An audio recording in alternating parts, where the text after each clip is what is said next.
Ramsey, uh, who's taken Mr. Harrison's place in the Richard Harrison hour. Um, and before that, I was just looking at the weather because I was planning on driving up here, and so the weather report, the man said it was going to be storms on, in Memphis and all the way to Nashville and all of that all day and all that kind of thing. And I said to myself, I said, I'm glad I didn't tell him I was coming up here, um, because it was so clear. The highways, he told people that's, he put the storms thing out there.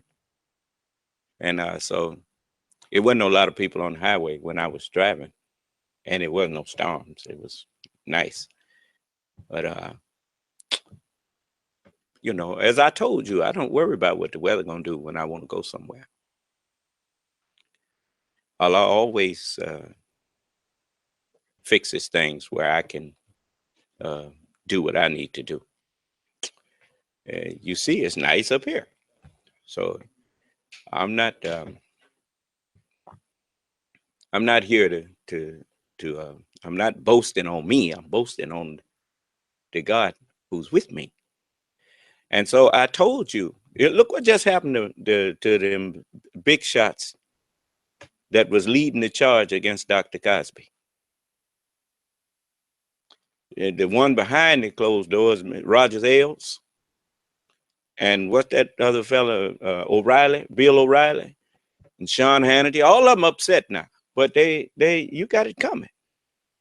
All of you that took part in that farce, simply because Dr. Cosby had something positive to say to black people about other black people, and he mentioned the black Muslims as an example that black people, regardless of whether they are Christians or whatever, they should emulate us, the black Muslims.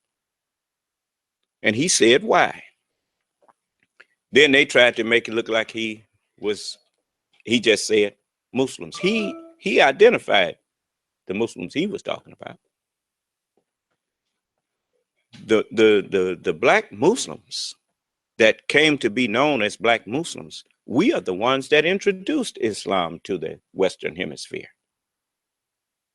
Muhammad is the one that are you gonna do any gay porn with Michael Atkins? I'm hard.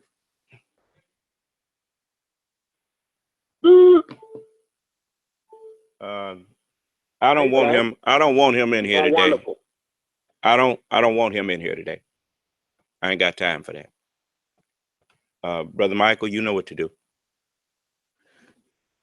So, hello, Brother Michael, I don't want this fella in here today.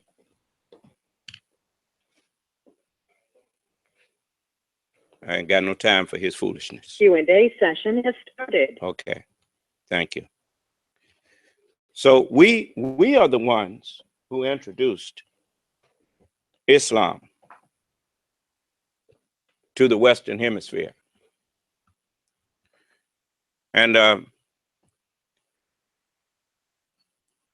when they couldn't find any fault in the Nation of Islam that they could come out and accuse us of being troublemakers or that kind of thing, that monkey didn't swing for them. So they went over in the East and got their friends that they've been misleading everybody with. Those over in the East who claim that they have Islam, well, you being shown that they really don't have Islam because they running from a so-called Muslim country for protection to a Christian country. Well, am I lying or telling the truth? Because as the Honorable Elijah Muhammad said to us, he said, we are not here with, he said, with an old world of Islam. He said, we are here for the change of worlds to a new world of Islam. Islam, for the past 6,000 years, Islam has been what you have seen here, war and mischief, as the book says. Jesus kind of hinted to it when he said, from the time, olden times until now, the kingdom of heaven have suffered violence, and the violent take it by force. Well, that was what the God who made these young races of people, his name was Jacob. And he told them to go and subdue the earth, take it by force, have dominion over it. He said, but he told them how long to do that. He said, for 6 days, you have authority to do that. Now understand something. Jacob is not my Lord.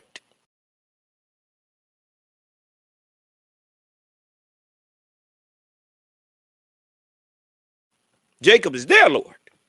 I am Jacob's Lord. That's why he said, 6 days shalt thou labor and do all thy work, but the Sabbath day shall be a holy day unto and is Lord of the Sabbath day. So I'm just like, it's nice to have something to draw on to make points, to make the point that I want to make. There's a lot of people don't like the fact they didn't like the fact that President Obama was president. But when he came out, when he went to Congress, they said, Mr. Speaker, the President of the United States, and he walked in. Do you understand? Whether you liked it or not. You may not like the fact that Donald Trump is president. But now when they say, Mr. Speaker, the President of the United States, Donald Trump walks in. And you don't have to like the fact that I'm the Son of Man, but I'm the Son of Man. And I don't care if you don't like it.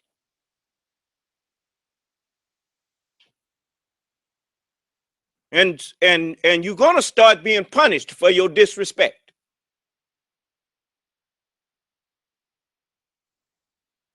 Ain't nobody did nothing to you. I told you that they was going to pay for what they did to Dr. Cosby. Do you see them paying for it?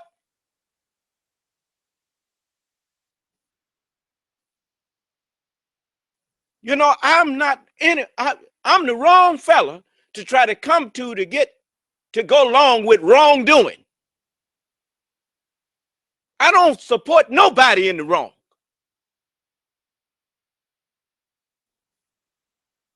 I remember that silly woman.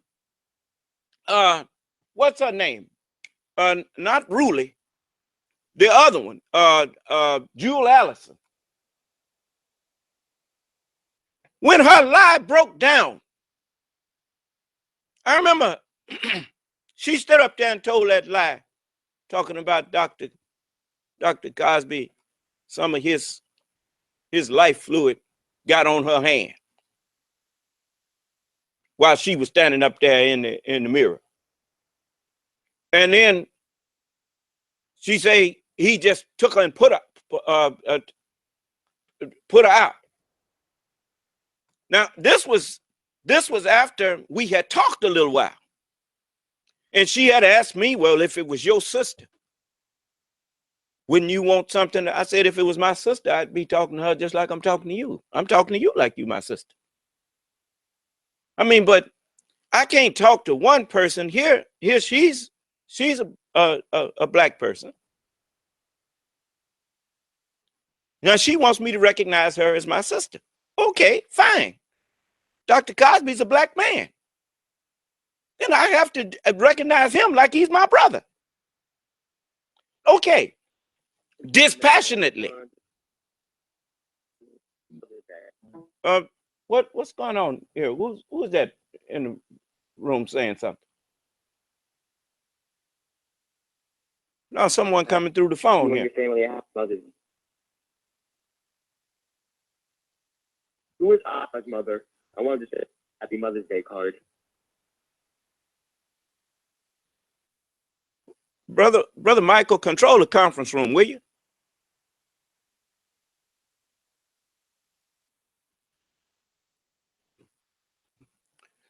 So now what was I saying? But anyway, Dr. Cosby and her both are black. Now, when she said, if this was your sister, that sent up a red flag for me. If Dr. Cosby did something to her, session started. if Dr. Cosby did something to her that was untoward, what that got to do with if she was my sister? Just give me the evidence. But no, you want to play on my emotions. I'm not a child.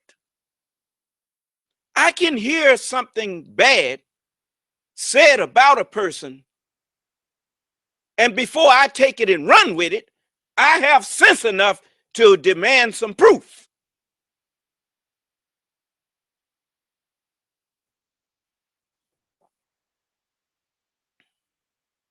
But anyway, after we talked a while, she said he took her and put her out. I said, did you wash your hands? And she said, no. She forgot the lie she told.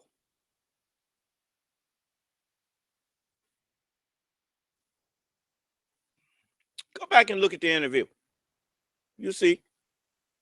Yeah, I have a good memory. A judge have to have a good memory. Especially if he's the one that got to decide the case for you.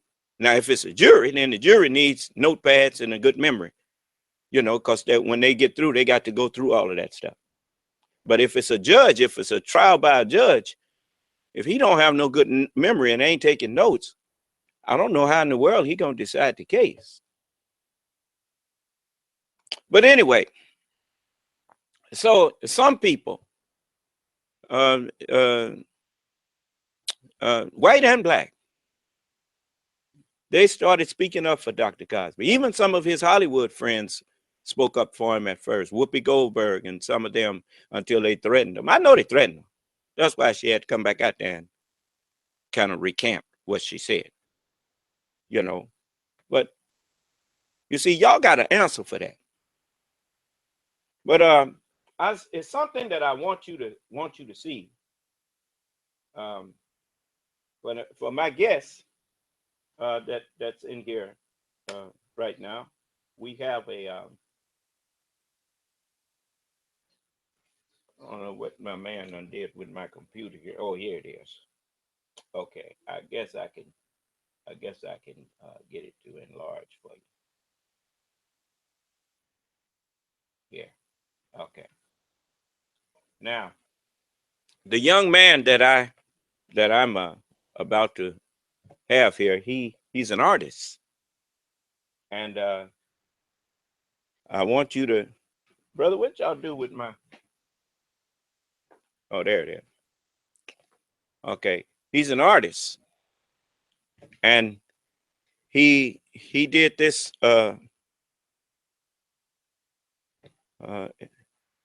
painting of Dr. Cosby and presented it to him, and this was just done, which tells me that I'm not the only one not buying into the slander and to the smear campaign and the lynching that's going on against Dr. Cosby. And so this young man is Mr. Michael Atkins, and he's a contemporary artist based in Birmingham, Alabama, and for over the past 10 years, over a decade. Mr. Atkins has used paintings as a platform to father his born passion for art. Mr. Atkins has mastered his precious gift to become the voice of his vision. In other words, he speaks through his paintings. His vision can be seen throughout his work. His work has come to be known as a translucent expression of the inner spirit's creative, while allowing the freedom of colors to transmit its different relation through the eyes of whoever is viewing his works. Local critics found it that Mr. Atkins has not had any formal schooling related to his artistry. His God-given gifts is so natural, passionate, and raw that it is often viewed as pure genius by local reviews. Mr. Atkins is a well-known contemporary artist whose vision of the world can be seen throughout all his magnificent work. As a visionary, Mr. Atkins is striving to open his own gallery. This gallery will not only let you into the mind of a genius, but explore the inner spirit of the crafts of a man with gifted hands. And I want to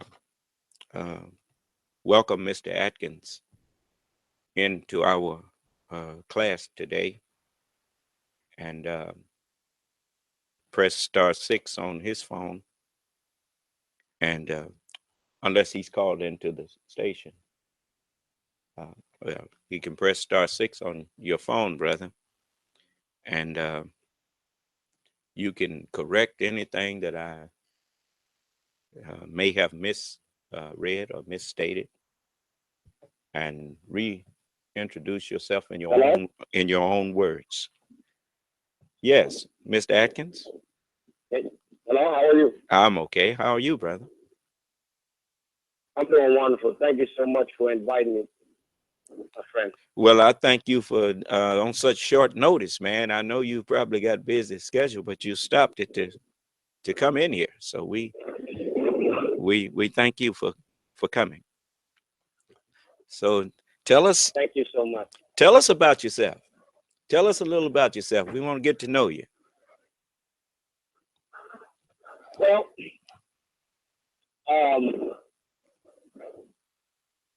as far as my gifts, I have not been, trained or schooled or anything like that. I had it's been quite a long journey for me, as an artist. Even with not having that training and, the feeling of not being worthy to even consider myself as an artist, considering the fact that my gift came from God. So it's like not having or growing up with that type of guidance when it comes down to my gift. It was an interesting experience for me. So of course, I wasn't raised by my siblings. Wasn't raised by my parents. I was raised by my siblings. Grew up in a household of 11, so it was 11 of us total. My aunt and my uncle-in-law raised me, alongside with their children and another of my relatives' children as well. So we grew up, small, but fighters in life. Me, I was always somewhat to myself, until I had to join families with all my siblings. So And so after that, growing up that way, you can imagine how it was, Yeah, no, I don't it have was to. a I lot don't of have to imagine. I grew up the same way. yeah, yeah. Sleeping with your brother in the It was bed, man. yeah.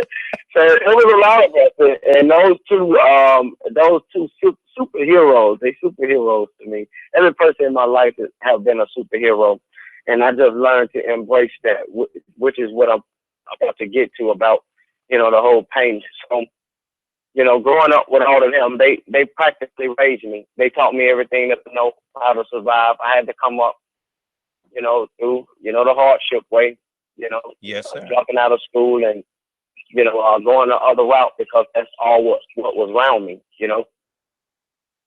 But I always knew there was something more to life, and my gift of art, have been something that it was like one of those undeniable gifts that you like. I cannot ignore this. You just can't ignore it. It's like pain. Yes, sir. Back pain. That if you're not operating from that perspective of allowing your soul to express itself through that arena, you're gonna always have these pains. And that's what I always felt apart from my art growing up on such a journey, a rough journey. From from drugs and gangs and violence and etc. Yes, sir. But for some reason, my soul grabbed a hold of me at a early stage in my life, and I changed my life because a lot of things started happening to me early on. So thank God for having the mercy to at least allow me to see that there was something else inside of me other than just what I was, my perception on life from me coming up. Okay, is that too much, or do I keep going? No, brother, I told you, introduce yourself. I want you to understand this about me. If I didn't have time to talk to you, I wouldn't have invited you in here. Okay, thank you so much. So you so be at home. All right, thank you. With that being said, once I started on my recognition of what was inside of me, which is my soul, and I changed my life, and I've been drawing for a while, never picked up anything, but I was just drawing, and I always knew I was an artist, But I'm like, well, but I'm not worthy to call myself an artist, and it's only the pictures. So when I grew up, I didn't artists, black artists. I never seen these things on TV. These images was never displayed to me, and so that part alone added a lowness, of a disowning of self, which is soul. And so after that, I met this lovely woman, which is my wife, which is Sandra Atkins, and she didn't even know I could draw.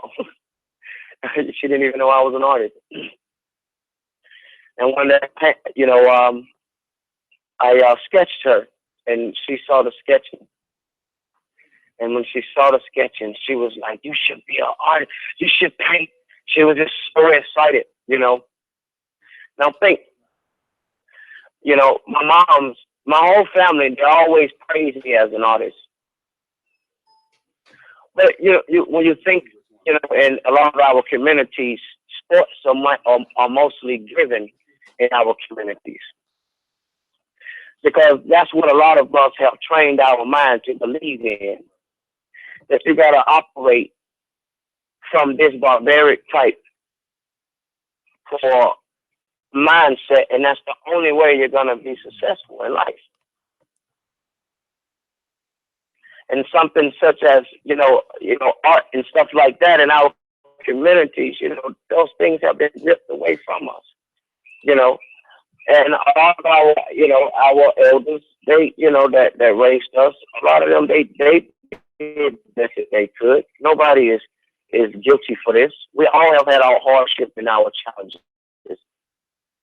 Right now, it's just the whole focus is taking real responsibility now that we are all aware. So all of them, they invested in me just as, only from that perspective of knowing. They gave me everything that they had. But the beauty about life is, when I met, my wife, it was another sign from God showing me that I'm going to continue to grow. Even though you have not went to a college university, now you're involved in the university of ever learning, and that's life. If you would just humble yourself and listen to your soul, which knows all the answers of God. And that takes a lot of humility, because God does have the answers, from my belief, which is no belief.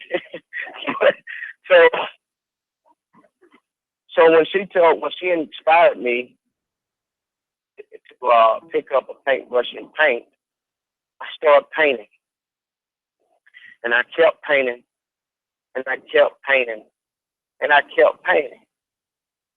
And then as I painted on my journey, I knew that one day my soul was going to lead me to the story of my life. But I never knew that story was going to be the root. I didn't know that it was going to be my history. I didn't know that it was going to be me becoming whole and accepting who I really am, even while I'm in this physical flesh. Every person is born with a uniform. And when you're born with that uniform, that's another responsibility that you got to take on. And so, therefore, we was all born into this world with a purpose. We are all brothers and sisters. But we can't fight against each other because we don't have the same ideas, or we don't agree. We can't have tantrums. So, however, I'm going to be too far. I'm sorry. So, but however, when my heart became my soul, I realized I had to honor and had to become respectful of what my people have really done in my country, around me, all the way from the mothers to the aunts to the cousins. I realized that I must bow to the divinity and all that's around me in a respectful way. But I never would have thought that them stories of those people that I was painting would change and touch my heart the way that they did. Because my whole journey, I suffered internally to get my art out and to express my art to the world. And they suffered physically to give the world something from the God that created them. And that's sad. That's heartbreaking, Well, when you... And here we are still to this day as a culture, have not embraced the fact that we are the history of America.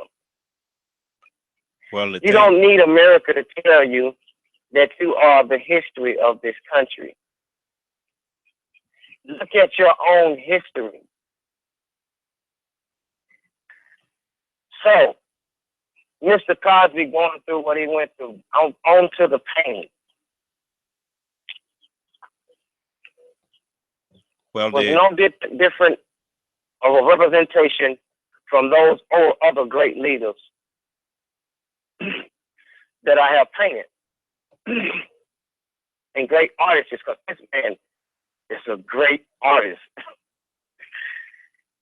And my mind was blown because I never would have thought that God would have gave me such pleasure to meet. Such greatness. I'm so, but the beauty about it is this. And God had to show me this. To me, if a person said that I have a soul in the flesh, you're totally agreeing that there are two people in operation in you. Well, actually, one is just programmed. actually, The other one, you go ahead, brother. actually, with that's the that Okay. has been the great mystery for the human family. We saw two when actually the only reason we saw two was because we had not been we had not yet cultivated in ourselves the mind's eye that would stop us from seeing double and see what's the real purpose of us are. The reason all of us actually, even those who don't like to admit it or never thought about it, we two persons, we see the natural and we see the spiritual. But that's because we have been looking at ourselves with what would be called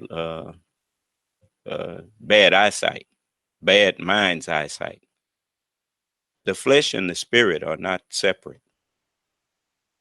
They are one, but we have never seen them as one. But until the making of the new man, there was always going to be a schism between the flesh and the spiritual. And people thought that they were enemies to each other. When in actuality, Jesus said it like this. He said, I and my Father are one. When since the flesh is weak, then the flesh is the woman, the womb. Since the mind dictates to the flesh, then the mind is the father. And so when the flesh desires to do something, when the mind is has the last word on it. That's why it was so important that we renew our minds. Because as for instance, we know how to build nuclear plants. We know how to split the atom. We know how to do a lot of things. If we had the right minds, then the mind would have said, yes, we know how to do that.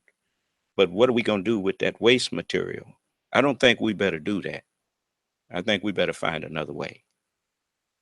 You see, and so there's a great lesson in what you brought up. I'm not going to spend a lot of time on that. I want to get back to this painting. I see Dr. Cosby standing there next to you. That's how I know it's a recent painting, because you just delivered that to him, didn't you? Yes, I did, and I was very proud of it. You know, Mr. and Mrs. Cosby was very, very generous the whole time with bringing me up and giving me the opportunity to present this piece to him. And I was floored. I'm honored. You know, that is a great thing, and I appreciate all of the love and support that I got on a lot of feedback on that. You know, especially from a lot of my Birmingham, Alabama supporters.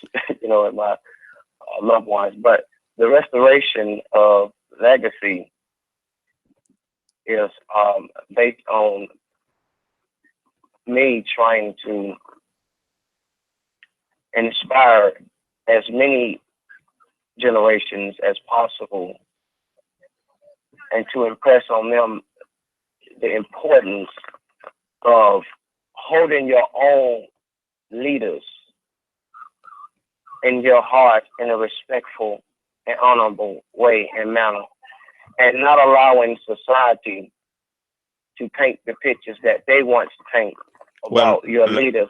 We have got to stop allowing people to tell us who our leaders are. We see our leaders. We have seen what this country have done to our leaders. And for them to still crucify a lot of them through the media and us to feel, now don't get me wrong, they have the right to. Just a moment. Wait a minute. Wait a minute. Wait a minute. Wait a minute. Wait a minute. Wait a minute. Wait a minute. No, before you go, yeah, I'm gonna let you finish, but I want to address something you said. You know, I'm the kind of person that if you say something that I want to address, then I'll do you the same courtesy that I. Oh, I'm sorry. Go ahead. Yeah, I'm sorry. No. When you say they have the right, no, they really don't have the right. It's against the law what they did. It is not their own laws forbid them to do what they did. You in this society, the laws seem to be, when white people are involved, the laws are upheld. When it comes to black people, then they can choose to throw the law behind their back. For instance, the laws had the prescription had ran on if any of these people had a gripe against Dr. Cosby, they had 7 years in some states and more or less time in others. And they after that, then how in the world is a man going to defend himself when you can't locate witnesses, or you can't get evidence or whatnot? And they know that. So they use the media to lynch Dr. Cosby. This is not so much as restoring his legacy that we are talking about now. This is preserving his legacy. We're not going to stand by and watch this be done to another black man by white people because he said something they don't like. I'm not saying society did this. White people did this. No, I'm not going to tiptoe around it. White people that's in positions of authority, they did this to this man. And they know it's wrong. And that's what I'm saying. You know, that's the difference. Look, you're not responsible for what I say, Mr. Atkins. None of y'all are. I said this. And I'm willing to take whatever they think they want to do to me for saying it. But I'm not going to sit back and placate them. But that's their problem now. Too many of our leaders have let white people get away with murder and never call them on the carpet for it. We have a duty. I have a duty. If I call myself a leader for my people, and that's what I call myself, I have a duty to not be an embarrassment to my people. I have that duty. And if I see an injustice, it's not permissible for me to tiptoe around it and try to pretend that it's speak in general terms when I'm talking about specific injustices. The injustice that was done to Dr. Cosby, they used the media to lynch him. They tried his case, even had Miss Allred, Gloria Allred, come in there and say they was going to try it in the media because she knew she could not take this stuff into a court legally. And this woman that Andrea Constant, and this district attorney that ran on a promise that he was going to file something against Dr. Cosby? After they had an agreement with that was signed in a court order that had been done, they had adjudicated this thing, and it wasn't supposed to come up anymore. No, they don't care nothing about the laws when it comes to persecuting black people. And as long as we are divided like we are, and as long as we don't speak with one voice, and when I say one voice, I mean get behind one leader and let that leader speak for us. As long as we don't, if you saw the movie Malcolm X, and I'm gonna stop in a minute, but if you saw the movie Malcolm X, if you remember when they was out there in front of the police station, because one of the brothers was in there hurt, and they told Malcolm to move, he said, no, we're not gonna move until we find out what's wrong with our brother. Once they got him to a hospital and got him out of there, Malcolm just took his hand and did like that, waved it, and the brothers left. They all filed out like soldiers will do. And the white man, the officer, said that's too much power for one man to have.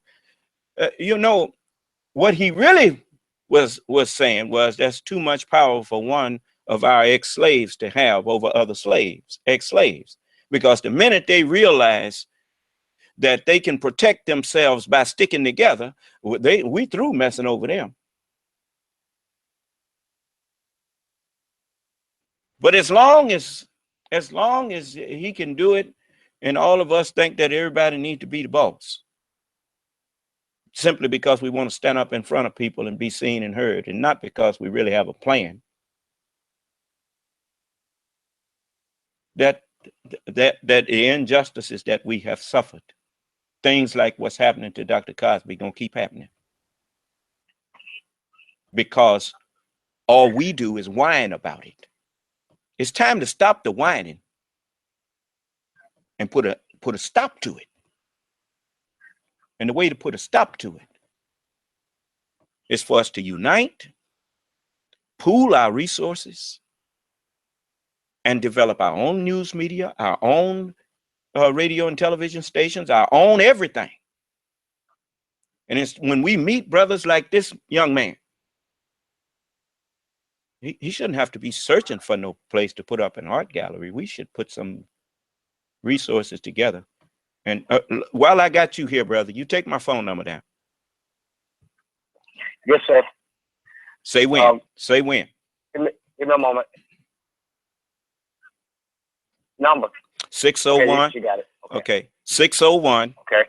786. 1332. That's my cell phone. Okay, thank you. My landline. Now, Cat. My landline. My landline. Can you repeat the first one?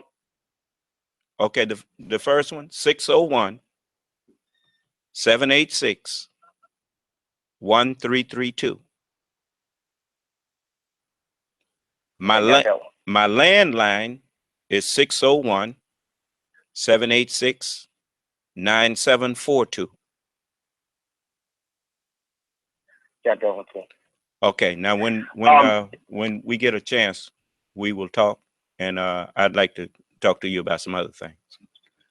But anyway, okay. Now let's get now you can finish what you were saying. Listen? Yeah, I know, because I have an audience out there, so I don't want nobody to misconstrue what I was about to say. Okay. You cut me off, but which is fine. I absolutely, I'm in agreement, 100% agreement, 200% in agreement with everything you said. This is the same thing that I speak. This is the same thing I preach.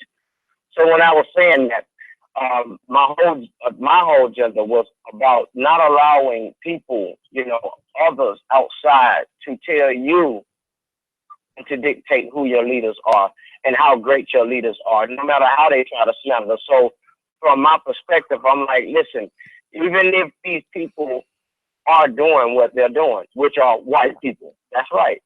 You know, we know that. You know, even though they are doing what they're doing, so by me saying that hey, they have the right, that doesn't mean that what they're doing is right. I'm not in agreement with what they're doing. That's the reason why I'm doing what I'm doing. Mr. Cosby will be taught in my home. Our great leaders will be taught in my home.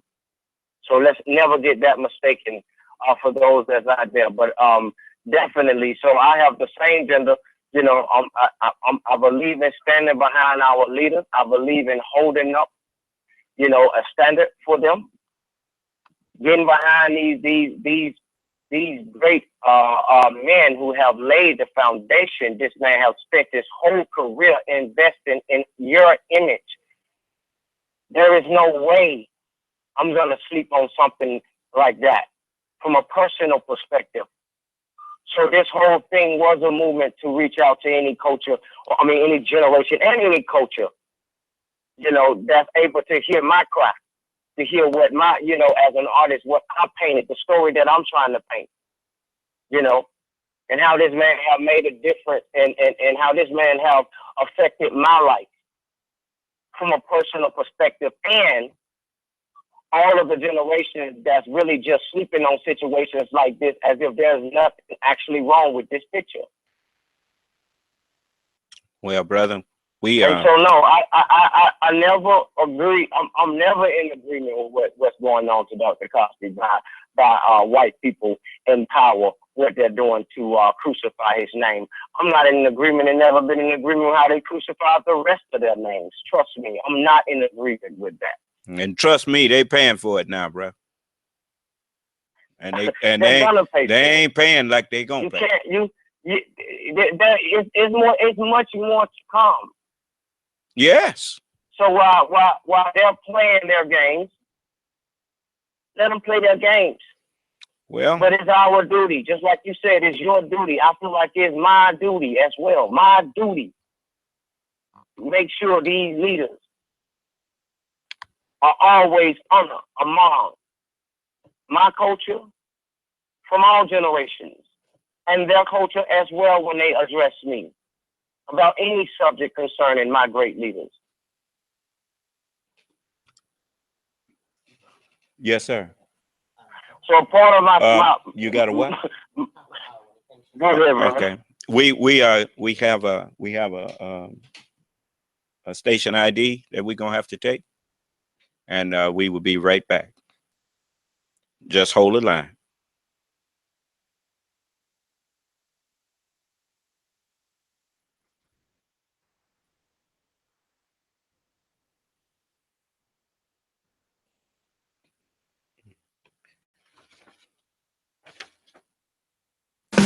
You're watching W33BY, Detroit, Highland Park, Michigan. FM 88.1 WHPR, Highland Park. WVIE 107.3 FM Charlotte, Amalia, Virgin Islands. Okay, we're back with Mr. Michael, our brother Michael Atkins, and as you can see, he's an artist, and he presented a very beautiful painting to Dr. Cosby and his wife. When did you do this presentation, Mr. Atkins?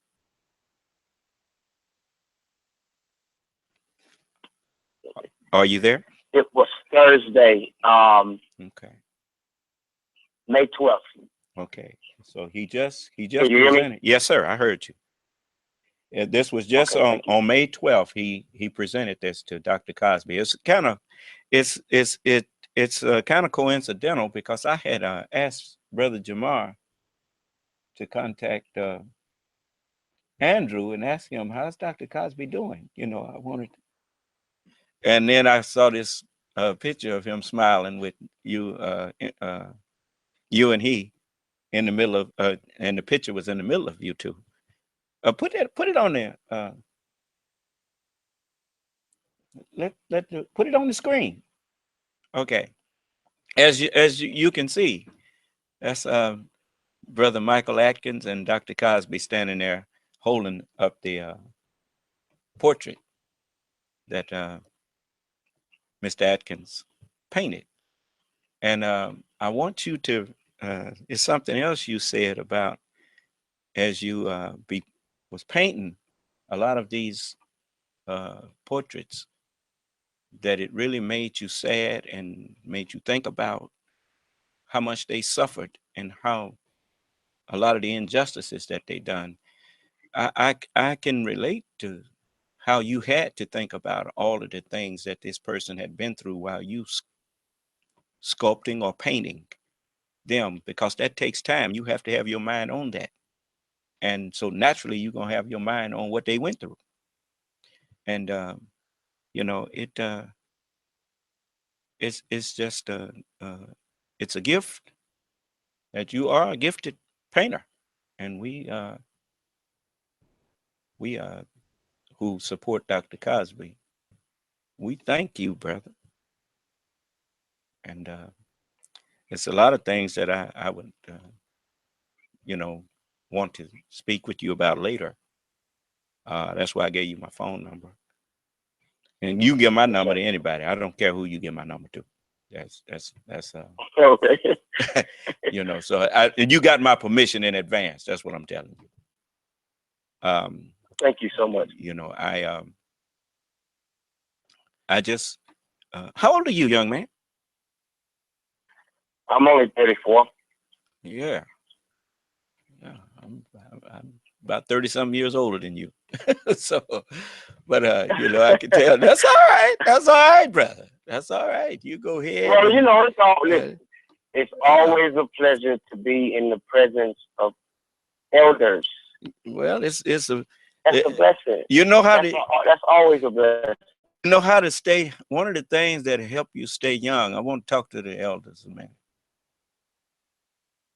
Surround yourself with young people. And where it counts, you will be young. But you will have wisdom that you can share with that. Once you have the age and you have young people that have ideas and whatnot, you mix those two, and you'd be surprised what you can accomplish.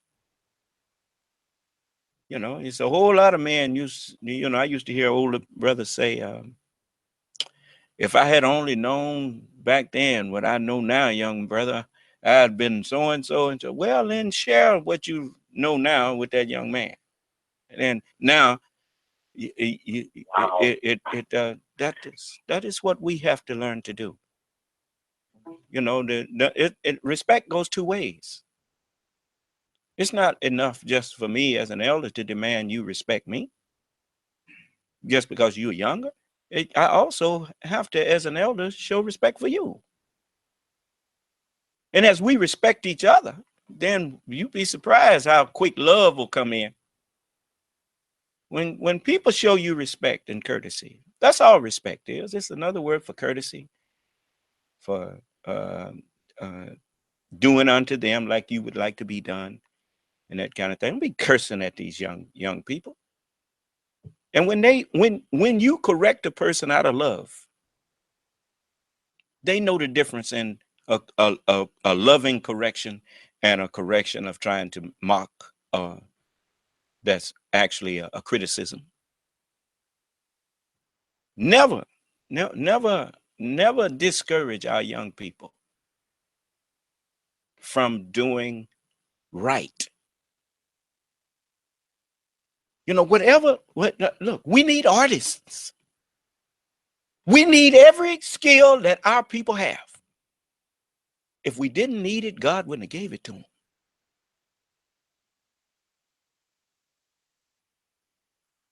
You see? So, you know, I'm young brother. We got a lot that we have to do in order to preserve the legacies of all of our great Yes, sir. men and women. And that's our job. That's not white people's job. That's our job. Yes.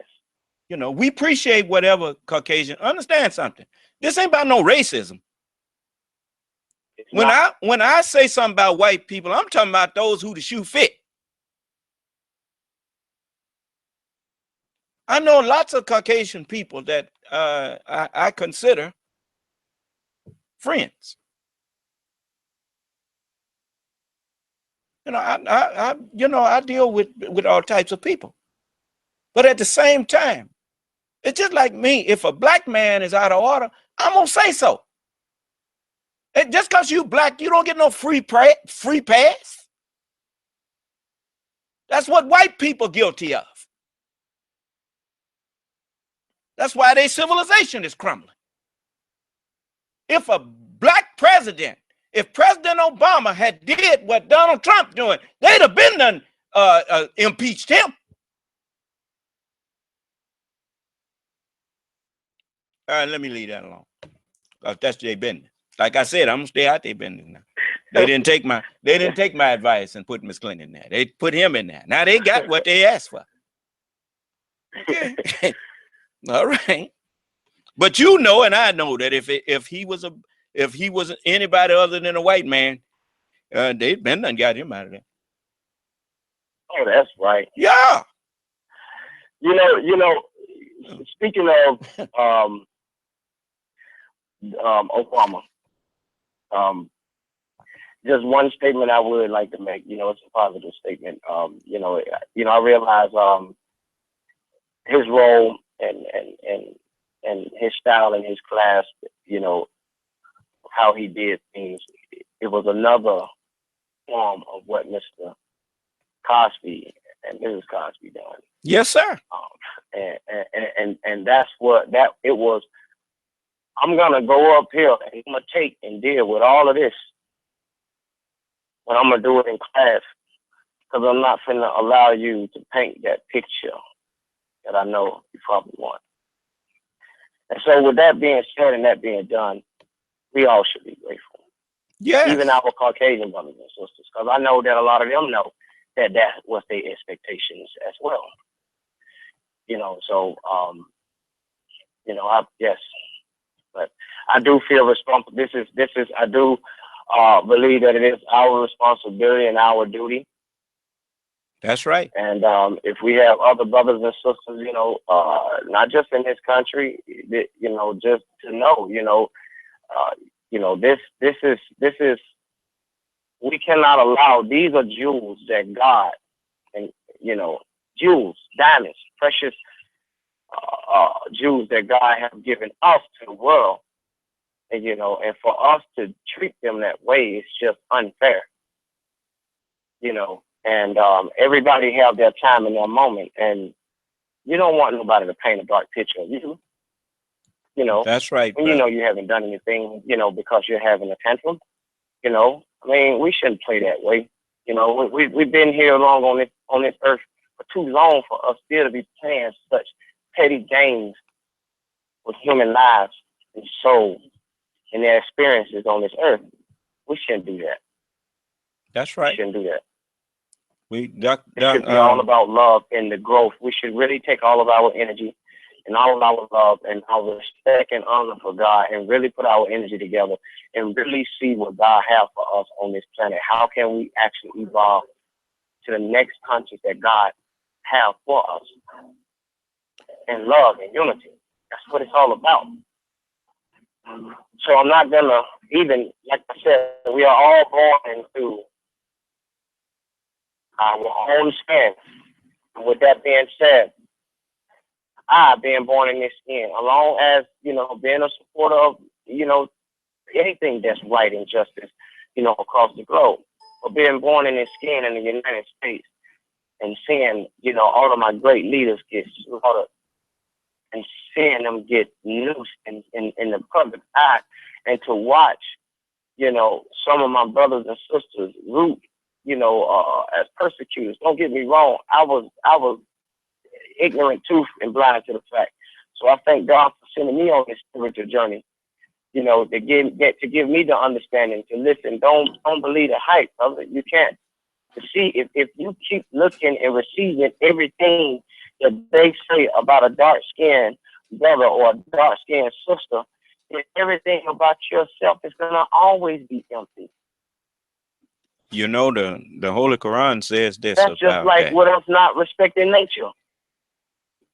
There's a passage in the Word of God, in the Holy Quran. It says, if an unrighteous man brings you news, or an unrighteous person brings you news, then look carefully into it, lest you harm a people and then be sorry for what you did. Well, an unrighteous person is anybody, because the Bible says there is none righteous, no, not one. So when people bring me news about anybody, just like President Obama, you know, you have black people that have nerve enough to accuse that man of not having done nothing for black people. I mean, it's really sad that we will help tear down our own good people, just like those who jumped on the bandwagon against Dr. Cosby. Talking about, oh yeah, he must have did it. If he must have did it, where's the proof? He ain't did nothing to them women. Them women act like they was babies or something. When I was in that world, I know what men was after. And he wasn't even doing that with them. Because otherwise, this thing would have been over, because they'd have trumped up something on him and claimed they had a rape kit on it. And that kind of thing. That man hadn't slept with none of them women. That did nothing to them. Most of them was trying to get something out of him. So, you know, I'm not the okie doke kind of fella. I don't go along to get along, and I'm too old to be worrying about what you think about me for what I just said. If it wasn't true, point it out. I'll correct myself. If it was true, then why are you upset? That. I'm not talking to my brother here. I'm talking about all of those who listen to me. You know, so I'm here to put an end to our suffering. That's what I'm here for. And with the talented ones, we got all the talent and skill and resources we need. If we, that's all we need now, is our unity. As the Honorable Elijah Muhammad said it like this. He said, our unity will be the shot that's heard around the world.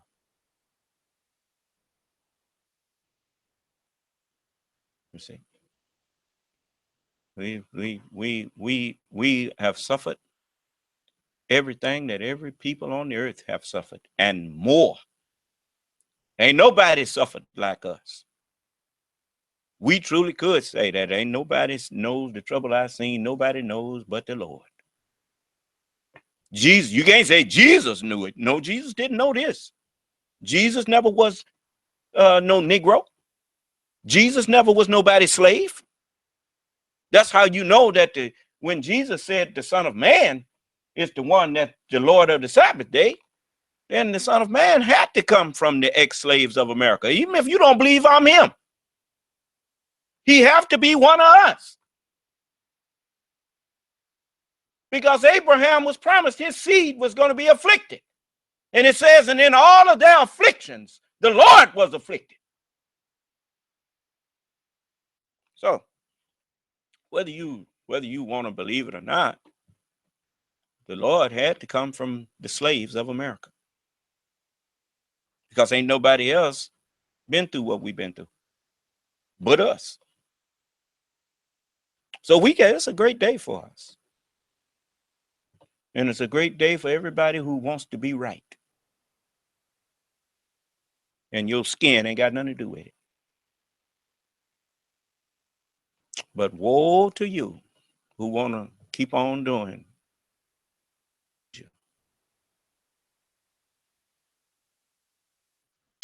So, Mr. Atkins, Brother Atkins, again, brother. Yes, sir.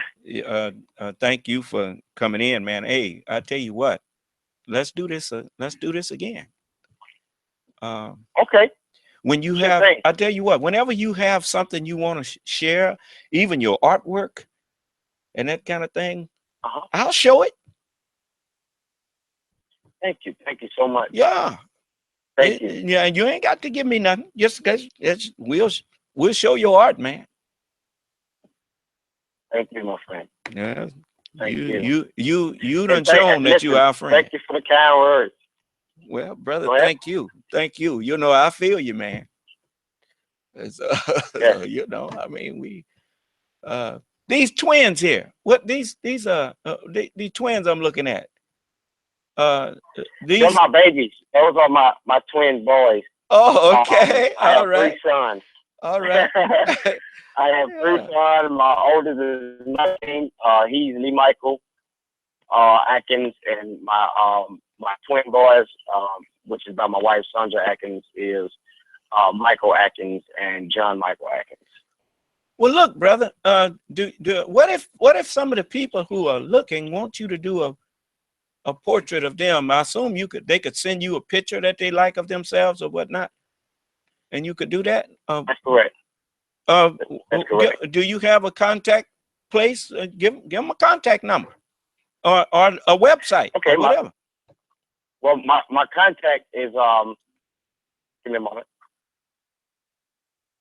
It's 205 276 9911 205 276 9911 205 276 9911. That's an easy number. His name is brother Michael Atkins. You know, he's an artist. Put that next to you, artist, and he'll work with you.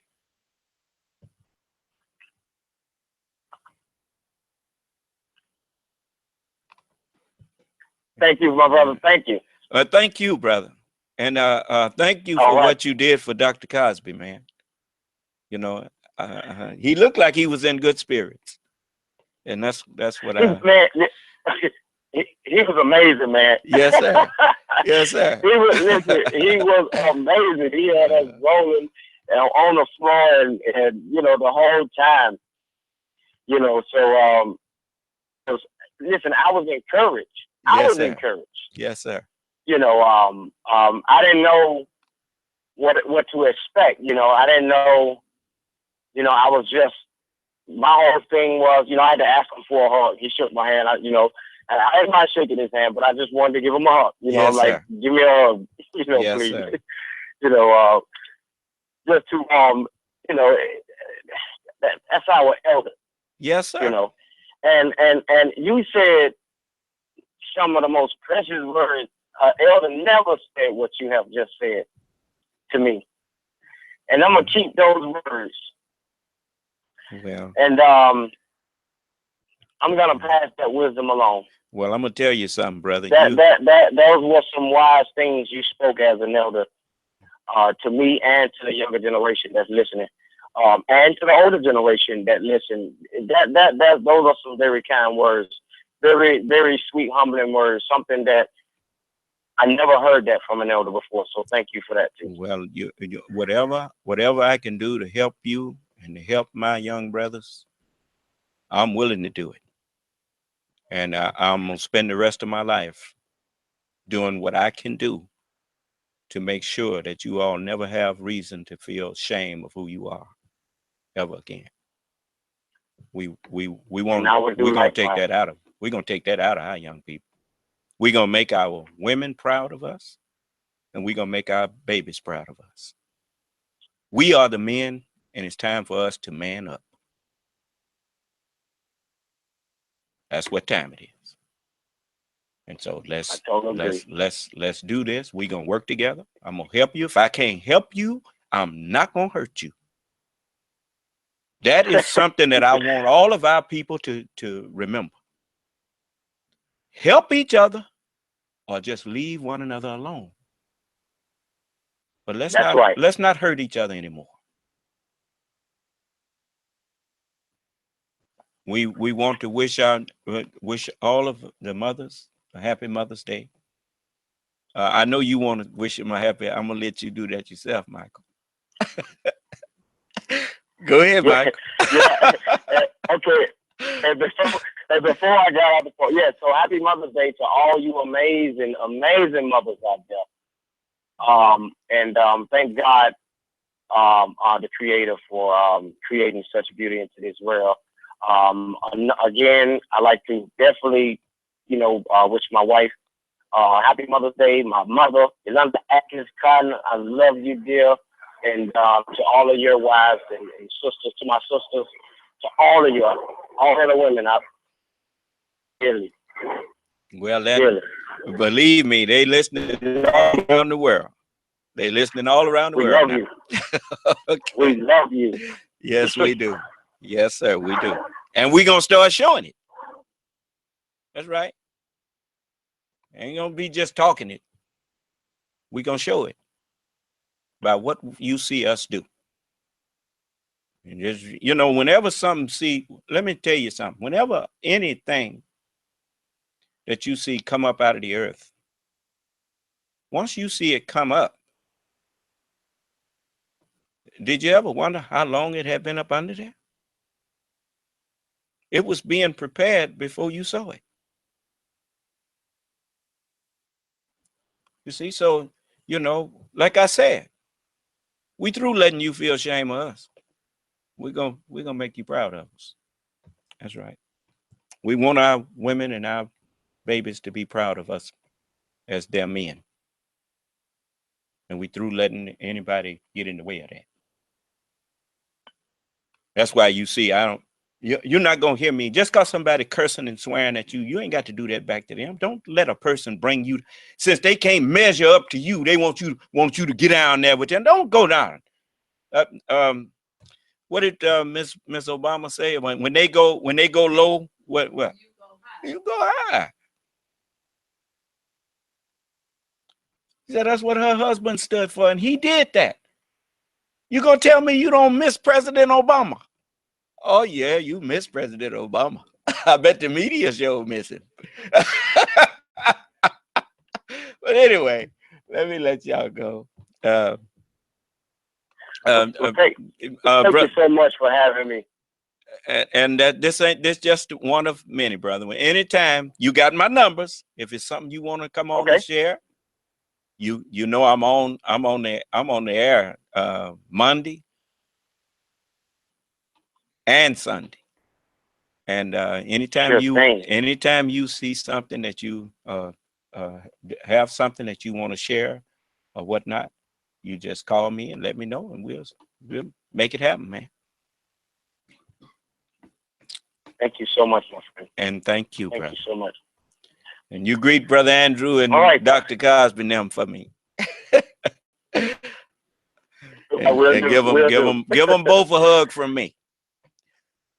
So, I will. All right, brother. I will. Okay. All right, my blessings. And unto you and your family, brother. Now we're going to do another station ID, and then we get into another phase of our.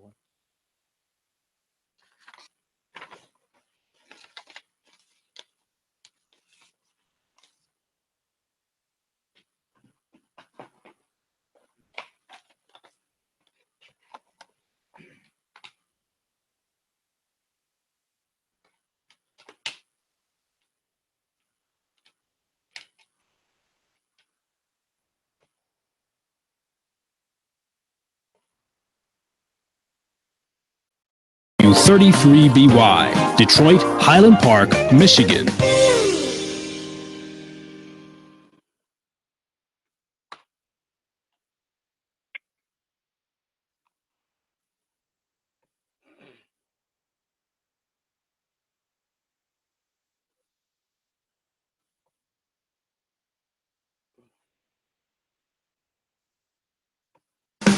You're watching W33BY, Detroit, Highland Park, Michigan.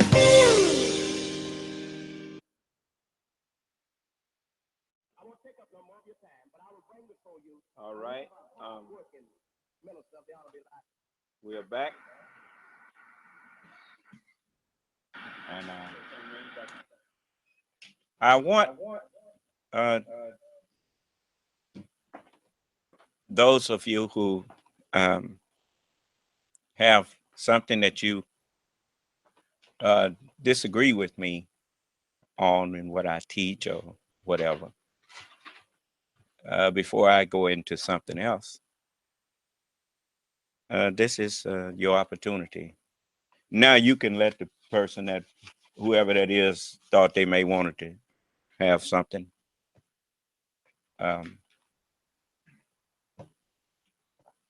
You may unmute your phone and tell me what it is, or ask me whatever it is you want to ask me.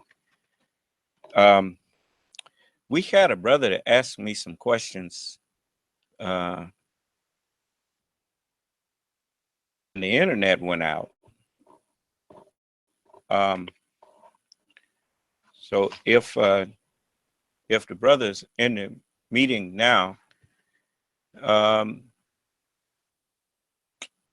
I would like you to re-ask those questions, so that the people that didn't get a chance to hear us on the AT&T had claimed that the I forgot what Brother Michael told me that the problem was. One of they, what did you say them people said was wrong? Is Brother Michael, are you there?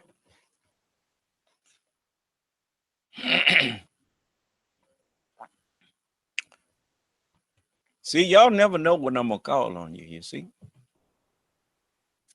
And it's embarrassing to call on you and then I don't get no answer. I'm the kind of person that I always remember my general order. Quit my post only when properly relieved. If I'm there with you, I can ask a question and get an answer right now. Then I leave and I ask a question. And what you doing that you can't answer me? But anyway, did Well, man, they said one of the repeater cards was going out. They said what? One of the repeater cards that was on one of the polls was going out. It just happened to go out while we was on the air. Okay, well, all right. Yes, sir. All right. It's back on now? That's what they claim. Are we up on YouTube? Yes, sir. Okay. Okay. Now the other brother that asked the question, I think that was Brother Alexander. You do you have those questions handy, brother? That you asked? I can't hear you if you're talking. I always like people to feel comfortable that I'm not trying to hide nothing from them. And the only way people can be made to feel that way is you have to give them the opportunity to question you until they're satisfied that you're not faking or have nothing to hide. So while he's I guess Brother Alex not in the room. But anyway, I have something else here that I'm going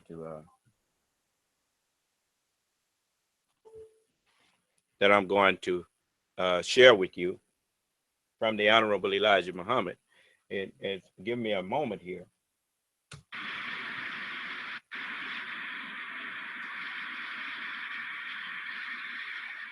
If we are not going to have a full knowledge of God on the judgment day, when will we have a full knowledge? I want you to remember these. We are not here to tell you other than the truth.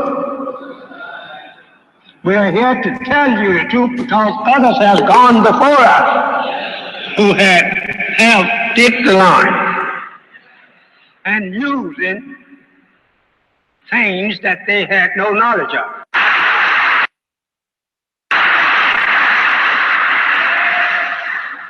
One 22 verse of the 5th chapter of the. Give me a minute.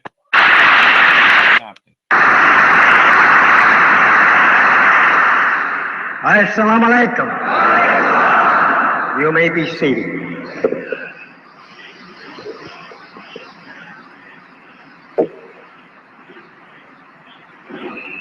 In the name of Allah the Most Merciful, all holy praise. Now, I can hear some noise in the somebody's got their phone off mute in the conference room, and I want you to take care of that, Brother Michael.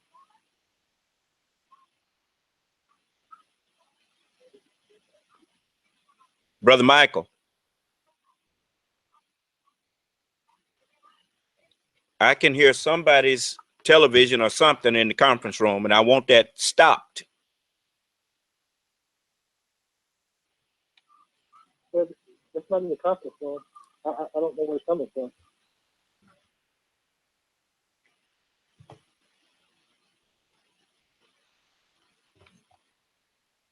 Okay. All right. Now, I want you all to listen to the messenger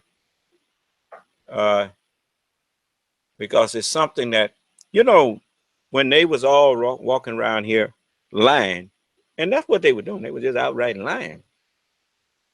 Some of the officials in the Nation of Islam, the said Nation of Islam, that's what the messenger called it. He called it the said Nation of Islam.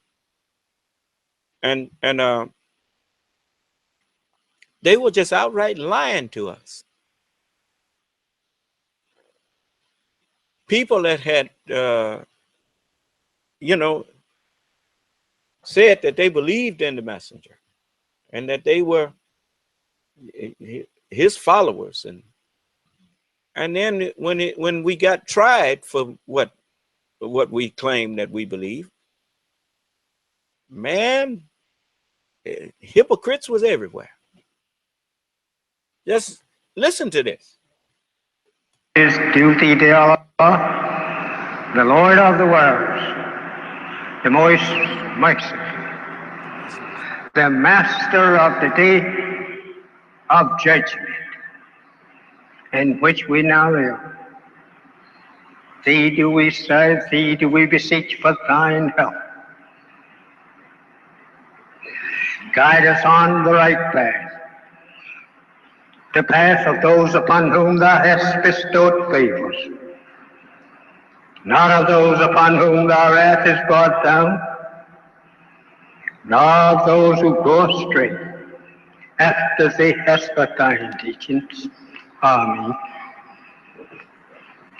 My dear beloved brothers and sisters, I'm very happy to see you out this afternoon, many with beautiful smiling faces. And I think every believer of Islam that's on the face of the earth, whether they're in America or elsewhere, should be happy to see the day and time that you and I are witnessing. Because there live prophets, wise men in the past, They only read of it, that it was to come. But if they could have lived to see just a half a day that you are looking at today and living in, they would have been happy. We are living in the change of worlds. Old world going out, and the new world is coming in. This is something that we all should be happy and thankful to Allah, glorify His name for allowing us to live, to bear witness of the change of world. It is a wonderful thing to bear witness of and to see your world, the new world of Islam coming in. Not the old world of Islam, but a new world of Islam. Behold, I make all things new. This is what the scripture prophesied of the God world of Islam, to bear witness of the change of world. It is a wonderful thing to bear witness of and to see your world, the new world of Islam coming in. Not the old world of Islam, but a new world of Islam. Now, did you hear what the messenger said? He said, not the old world of Islam, but a new world of Islam. And whose mouth did you hear in the background? Who's that said, that's right, dear apostle? Well, let's see here.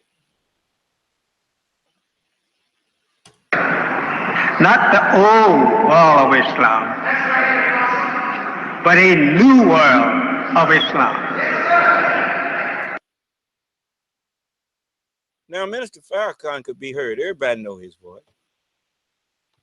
What was he sitting up there following them people over in the East for?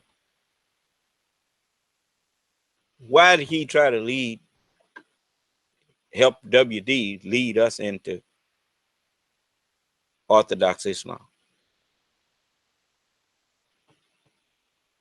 It's because didn't none of you really believe what the messenger was teaching. That's why you hate me.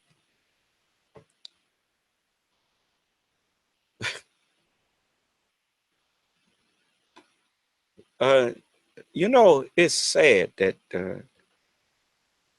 in order to get up in front of people, you will sell your soul just so you can be up in front of people talking. Why you think I don't have no ministers? You think I don't know I could get a whole lot of people with me if I had ministers and stuff? You think I don't know that? What do you think? I'm stupid? I don't want no bunch of hypocrites with me. I would much rather have one sincere friend than 1,000 hypocrites.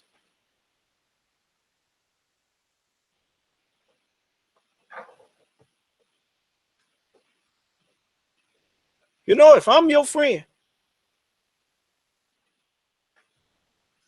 it don't make no difference how many people try to come and tell me that I shouldn't be your friend. If I'm your friend, it's because I know why I'm your friend.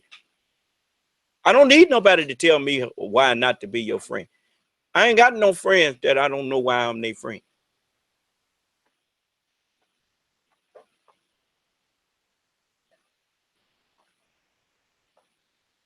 And I don't run out on my friends. And I do not misuse my friends. I don't misuse nobody. But I sure ain't gonna misuse my friend. Y'all, I remember in that movie, Tombstone, and well, at one point in there, Wyatt Earp was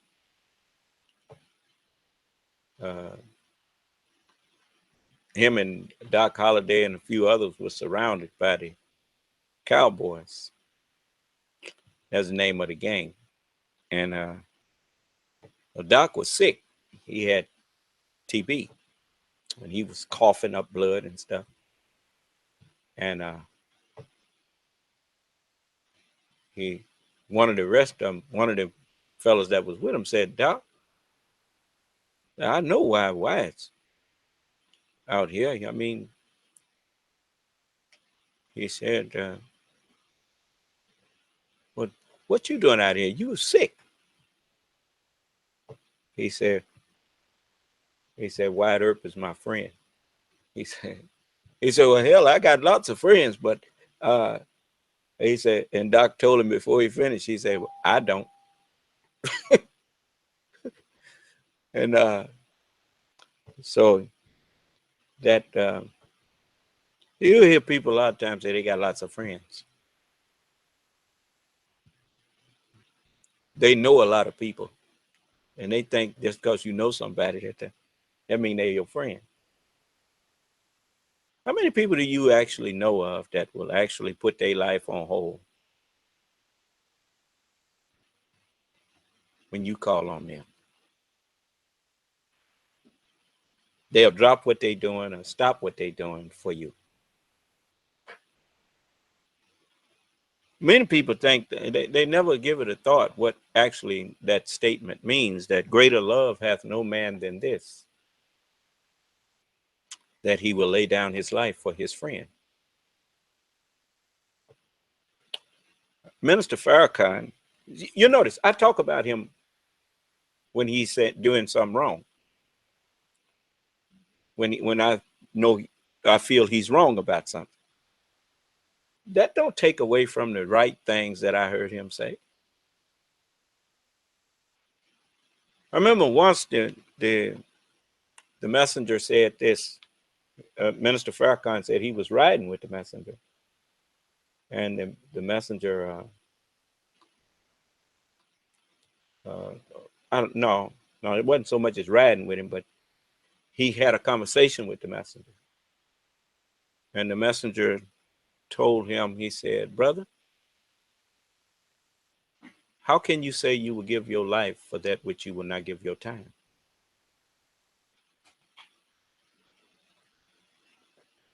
And the messenger, in the theology of time, Minister Yusuf Shah shared this from the messenger. He said, the Honorable Elijah Muhammad teaches us that life is based on time, and time is based on life. And if we lose one, we lose the other. And if you notice, your heart is like a clock, steady beating. And as long as there's life in you, your heart is keeping time. Is that right? And so whenever you stop something that you may have been doing, out of love for your family or your friend or whatever, then you are giving your life. You're laying down your life, because your life is your time. You are laying down your life to loan it to your friend. You see? So, so I understand. I understood that statement after I heard what the Honorable Elijah Muhammad taught his ministers about time and life, then it helped me to understand that laying down your life for your friend don't necessarily mean going somewhere and dying. It means giving of yourself, giving of your time, for your time is your life. You see? So most people, if you ain't got time for them, then that's not love. You don't love them. You know, it's just like with me. I try not to try to monopolize all of people's time, because that's not love either. Islam is freedom.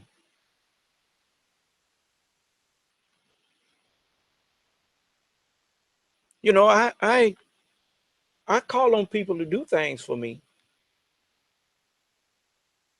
but for the most part, I don't call on people to do things for me that I can't do for myself. I mean, that I can do for myself. If I can do for myself, I'll generally go and do that for myself. Every now and then I'll call on somebody to do something for me that I could do. But, sometimes you need to show that you recognize that other people are there. You know, it's much we have to learn about being civilized, you know.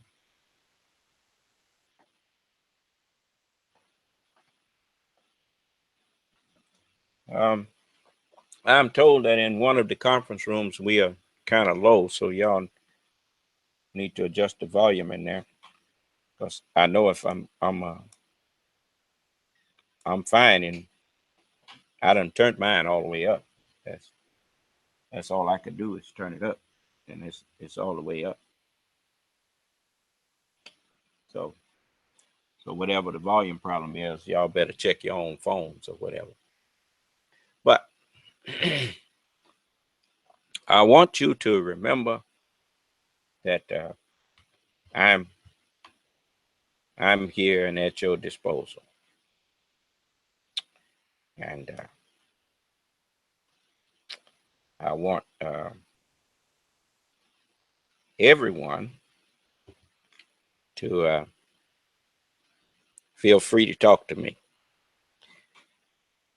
I like people to be comfortable talking to me. Okay.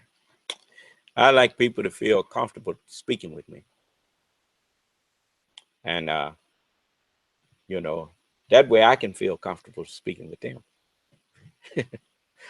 And, I love the fact that in Islam, we don't have to put on airs. No big eyes and little U's in Islam.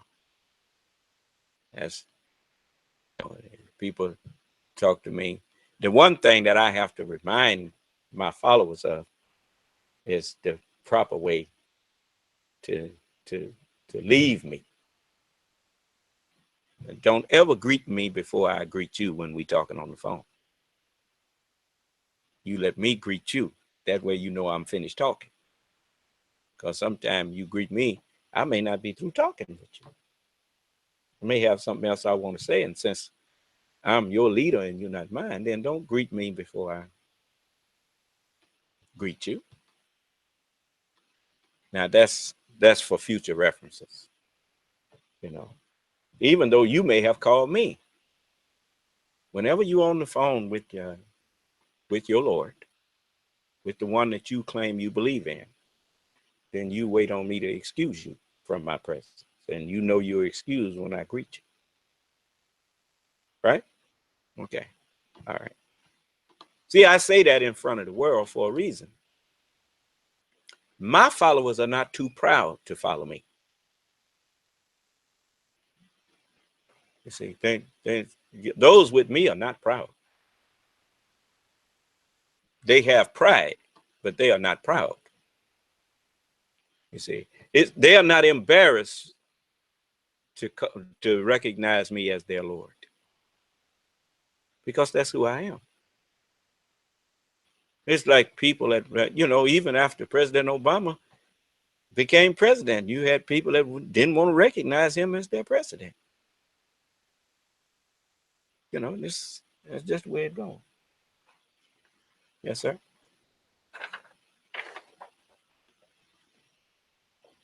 Oh, you know, if I was going to address President Trump, I, I I don't particularly think he's a good president. But if I was going to address him, and if I was in his presence, I would say, Mr. President, to him, look, you don't, and that's the one thing I learned in the military, and I keep repeating it to you. You may not like the man who's holding the office. You may think that he's not fit for the office. But if he has captain bars on and you a sergeant, or you a master sergeant, or gunnery sergeant, or staff sergeant, or buck sergeant, or corporal, or lance corporal, or a PFC, or a private, when you see that man with them bars on his shoulder, don't make no difference what you think about him as an individual. You respect his rank.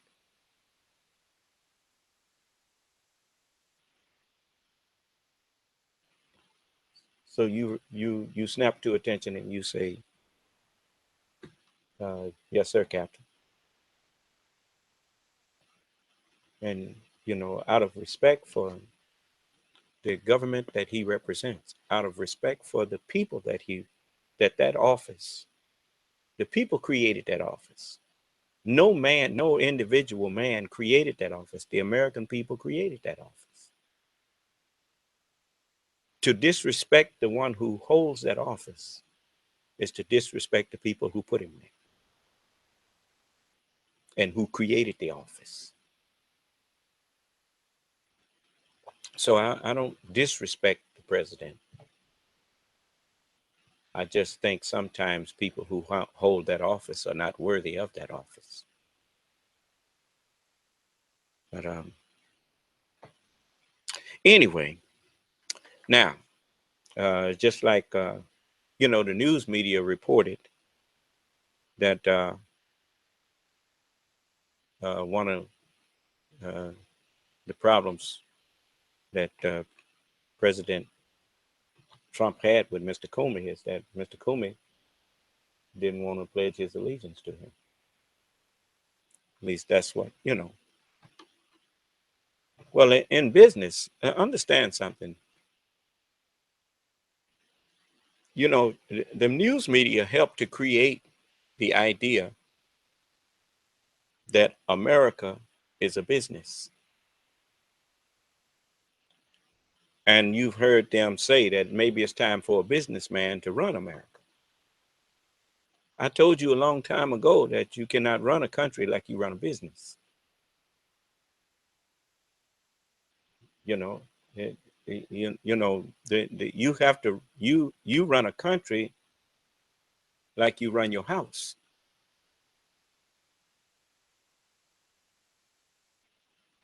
Because business requires one thing, that the CEO always is doing, keep the business in the black. You know, it's all about the bottom line. What's good for the business? Even if firing a family man, or firing a group of family men and women in order to save the business money, then a businessman, a good businessman, will say, well, look, we can scale back, and this is what we're going to do. Because we can put machines in here to do these jobs, and we can make more money and have less fewer employees. That's just, business does that. Is that right? You can't run a country like that.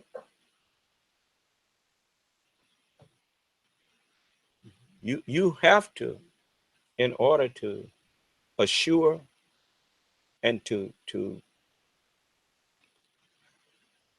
now look, white people that's listening to me, if you hear me say something that you disagree with, you stop me. I mean, you've been free and practicing freedom for a long time. If you hear me misleading somebody, you feel free to chime in. I can listen. Just be willing to answer questions if I want to question you about what you say.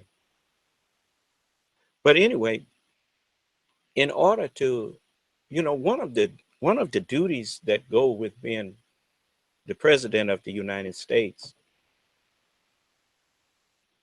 is to always keep in mind patriotism and the importance of it for any nation. A nation, in order for its men and women to feel obligated to protect it, to defend it, even with their lives, in order to get that type of allegiance, those people have to feel that their government and their country has their back and has their best interests at heart. If you don't understand that as the president of the United States, then you have no business in that office. You have to. You notice the first president on paper, George Washington. They referred to him not as the CEO. Why we? They referred to him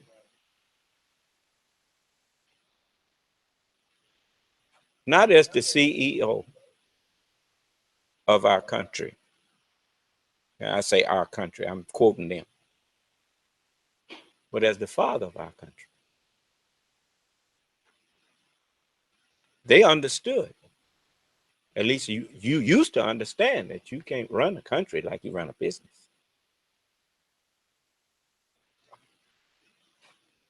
See, the president is like the father. He has to wear many hats.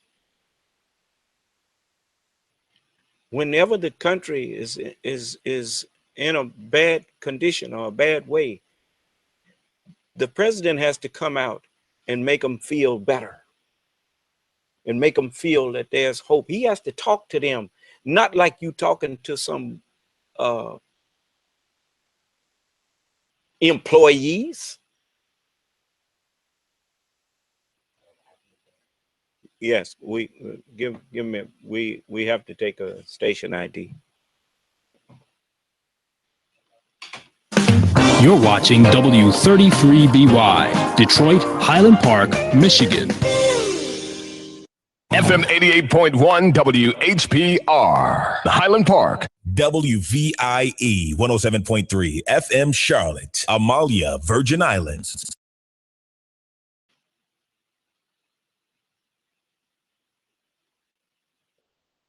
So the president, he is responsible to set the tone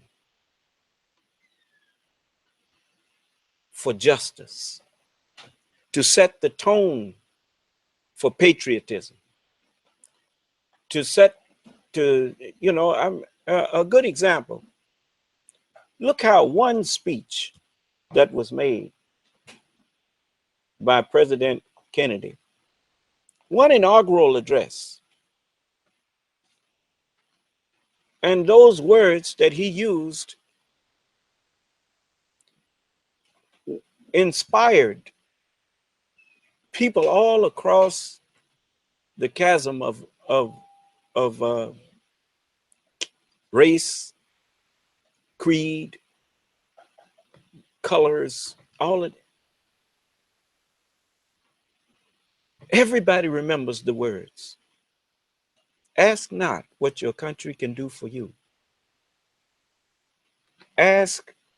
And how did he finish? He said, and so my fellow Americans. Notice, he said, my fellow Americans. He said, my fellow business people. Because no matter what you are, I'm trying to show you that, see, by me growing up in this country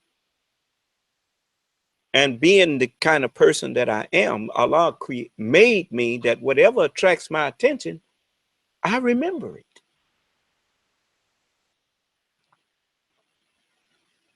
What better lap to grow up in if you are the next ruler than in the house of the current ruler? Because by growing up in this country, I saw what that, they remember that movie, The Good, the Bad, and the Ugly. I saw it all. It's like when you go into a supermarket, I told you, I do life like people do a market, a supermarket. Some people just go through the supermarket and they just grab some off the shelf. They don't read no ingredients or nothing. They just grab it off the shelf and stick it in the basket.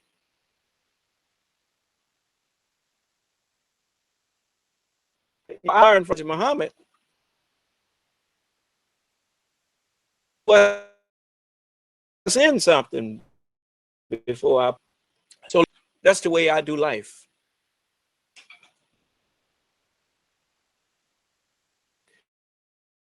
When President Kennedy, the late President Kennedy, when he said, and so my fellow Americans, this is how he ended his address. Ask not what your country can do for you. Ask what you can do for your country. That is a statement that is thought-provoking, and it generates a feeling of patriotism. It is a word of encouragement to be patriotic to your nation. That's the way a father would think. I'm not interested in what my children can do for me or my family can do for me. I'm more so interested in what I can do for my family. That is the way men think.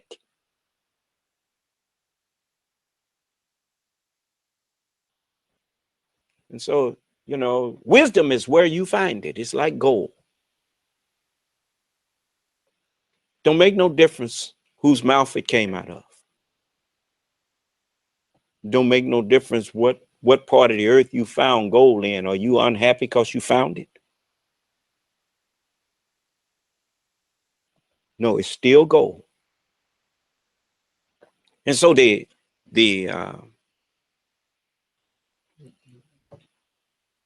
president, just like when America was attacked, and President Roosevelt came out there and had to make a speech, and he told the American people, he reassured the American people that America is going to be fine. And he told them that this December 7th, 41? There's a date that will live in infamy. And he He didn't come out there with tears in his eyes or whatnot. He came out there with conviction on his face and on his lips. And so these are things that, you know, you learn from, you know, someone who is not just in a position of rulership, but wears the mantle and is up to the mantle of rulership. Do you understand? You should never ask what cannot be. Part of leading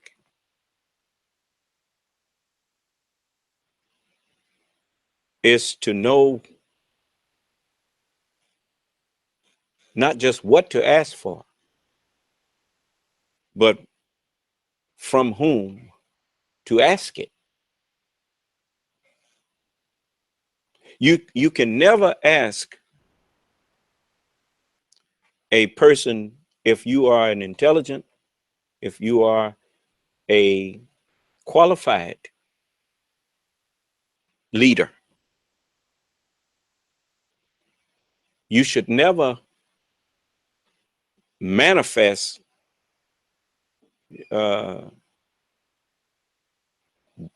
something that disqualifies you, as in going and asking the person to do something that's not in their job description. Huh? I mean, that's part of being a leader. You got to know what everybody is capable of and what they are not capable of. Huh? I mean, if you assign the wrong man, if you assign someone to do something and he's you tell him, look, I want you to go over here and do something. Now, he needs to tell you, I can't do that. If you say, I'm ordering you to go over there and do it, well, you're the one that's messing up, not him. Part of leading is knowing, being successful in leadership is knowing who's qualified to do what. And so you assign the most qualified person to go and accomplish what it is you are trying to accomplish. If you send the wrong person, you don't send a boy to do a man's job. Most people don't know what that means. Whenever you send someone who is not knowledgeable enough to accomplish what you want done, you are sending a boy to do a man's job, or a girl to do a job that it's going to take a grown woman to do. An immature mind is what we mean when we say boy. A mature mind is the man. A knowledgeable mind is the man. The unknowledgeable mind is the boy. Now you understand. It has nothing to do with gender. It has to do with qualifications.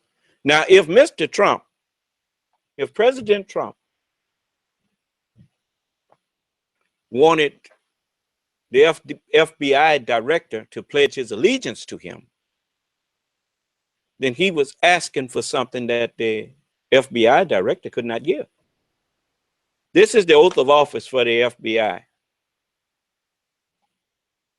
It says, I, and in his case, it would have been James Comey, do solemnly swear or affirm that I will support and defend the Constitution of the United States against all enemies, foreign and domestic, that I will bear true faith and allegiance to the same, that I take this obligation freely without any mental reservation or purpose of evasion, and that I will well and faithfully discharge the duties of the office on which I am about to enter. So help me God. You see, if any director of the FBI were to pledge his allegiance to the president, then what if the president, God forbid, But what if the president turns out to be a traitor?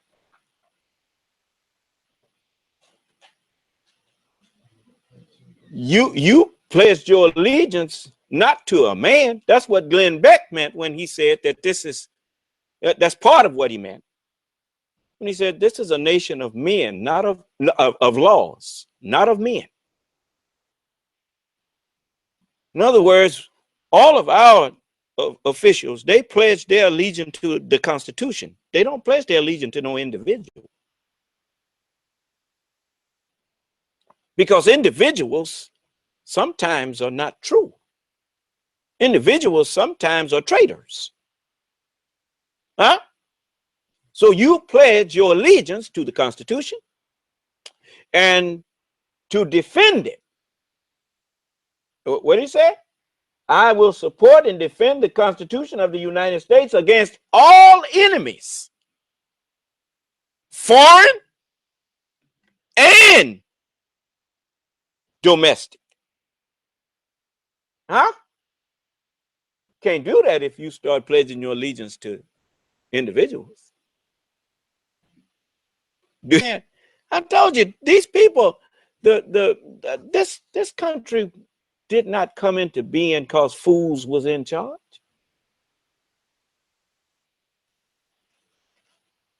Up until now, this gonna really make you mad, but it's the truth.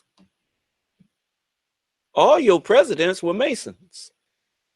At least most of them were Masons. And too bad you don't know what Mason mean. You know, well, it's time for you to learn. Mason mean Muslim son. Why you think they know that they ain't got no business declaring war on Islam? You can't declare war on God. Stupid.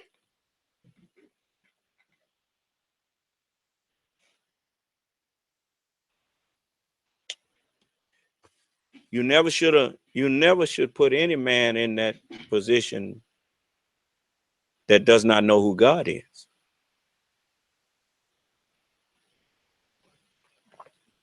Anyway, so if that was his reason for not for firing the director of the FBI can't pledge his allegiance to no president.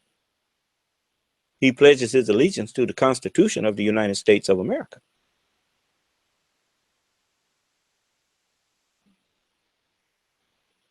But when you've taught the man who's running for office, he told you he's not a politician. He told you he's a businessman. Whenever you're in business and you tell, and the CEO, he will call you sometimes into his office and tell you, I need to know that I got your full support and allegiance. And if you said, no, I can't do that, you out of there. That's business. Now, I don't know if the press got the story right or not, but I know this. If you want to try to run this country like you do a business is basically a dictatorship.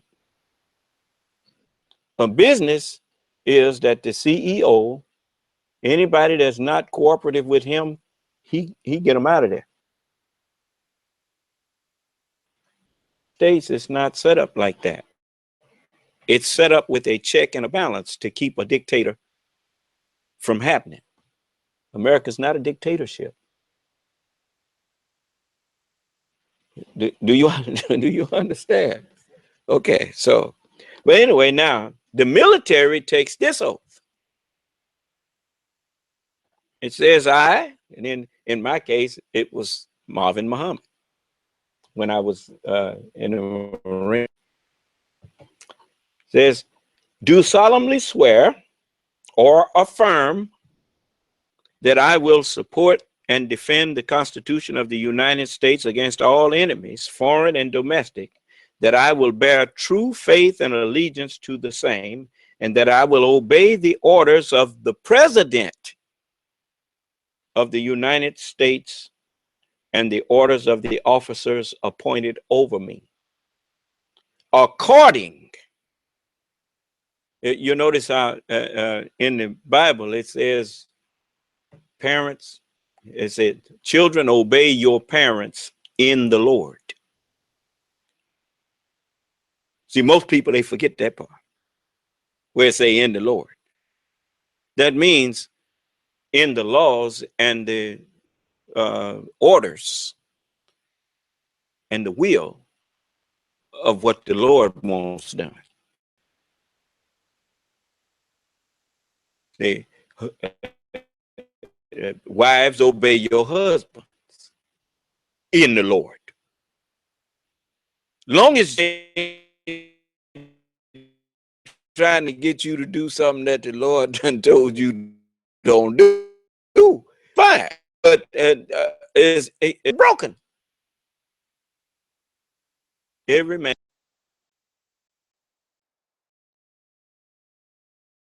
Man is Christ. The head of the woman is the man. The head of Christ is God. So it's just another way. The head of everybody is God.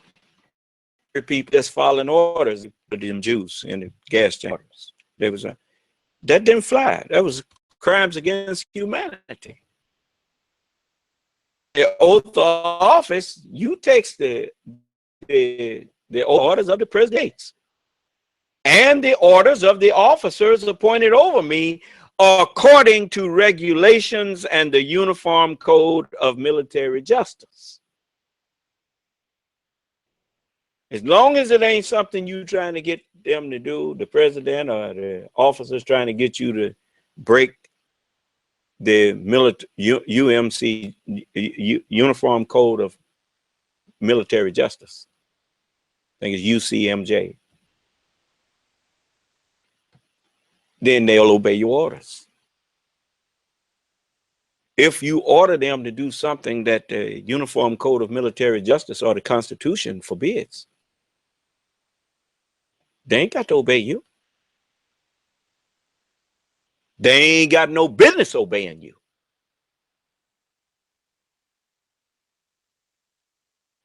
You see? You can't order the servicemen to go and murder civilians or to go and take up arms against their own country. They get your behind out of there. That's what they do.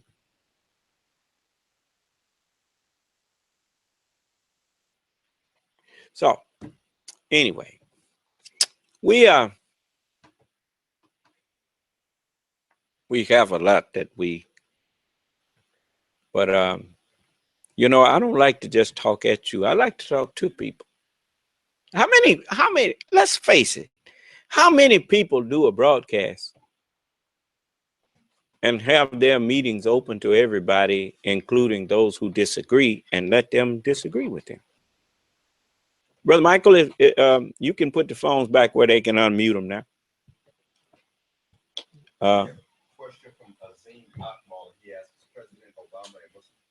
All participants Is are President unmuted. Obama Q&A a session is Muslim? over. No, the minute you saw President Obama. All participants are muted and they can unmute themselves. Q&A session is over. All callers are muted and they can unmute themselves. You would never see a Muslim eating no pig. President Obama, he was eating pork chops and all that kind of stuff. So, you know, to ask, is he a Muslim? No, he's a Christian, just like he said. But now, if you ask me, for that's what he calls himself, a Christian. When you look at the people in Christianity that actually practice what's in the Holy Bible, what they don't realize is what they are practicing is Islam. You know, it's just like in the Constitution of the United States, it says that Congress shall make no laws respecting the establishment of religion, nor prohibiting the free exercise thereof. That's right out of the Holy Quran. The Holy Quran says there is no compulsion in religion. So Congress cannot make laws establishing a state religion, nor can Congress prohibit you from practicing whatever your religion may be. They can't make laws against religion. Religion is a freedom that people are free to choose to practice or choose not to. And so, you know, when you read the Holy Quran and the Holy Bible and understand them, and you cannot understand one without the other. It just don't work. In the y'all give me a minute here and get rid of some of these extra deals I got here.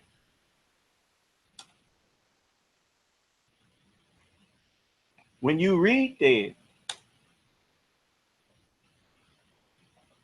let me find that in the Holy Quran for you.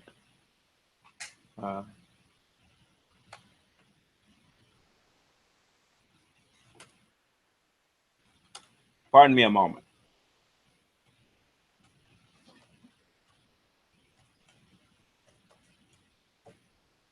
This is in the Holy Quran, and it is chapter 2.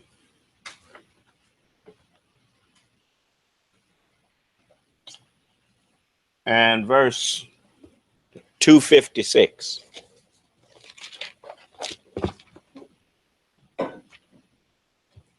There is no compulsion in religion. The right way is indeed clearly distinct from error. So whoever disbelieves in the devil, evil thoughts. Whoever disbelieves in the devil and believes in Allah, he indeed lays hold on the firmest handle, which shall never break. And Allah is hearing and knowing. Now, and in the same book, the Holy Quran,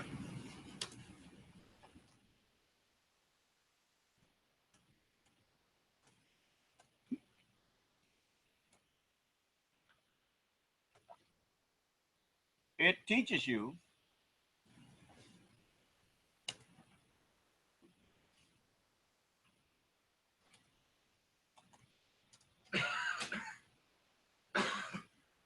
a minute. I mean, it's one thing to quote something to you. It's another thing to let you read it for yourself. You know, I would much rather you read it for yourself. Let me see. This is the 5th chapter of the Holy Quran. And the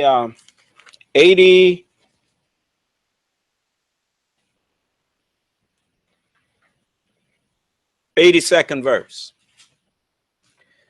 Now, in order to understand who the believers are, for many people think that the believers are the people who say that they are Muslims. That's not the believers that the book is talking about. I want you to turn to the 3rd chapter of the Holy Quran and the 81st verse. It says, and when Allah made a covenant through the prophets, saying, certainly what I have given you of book and wisdom. That's the covenant. The Holy Scriptures is Allah's covenant that he made through the seed of Abraham, through the prophets. Then he says, then a messenger comes to you, verifying that which is with you. You shall believe in him. You notice all of the prophets and messengers, all of them bore witness to the coming of the Lord. Is that right?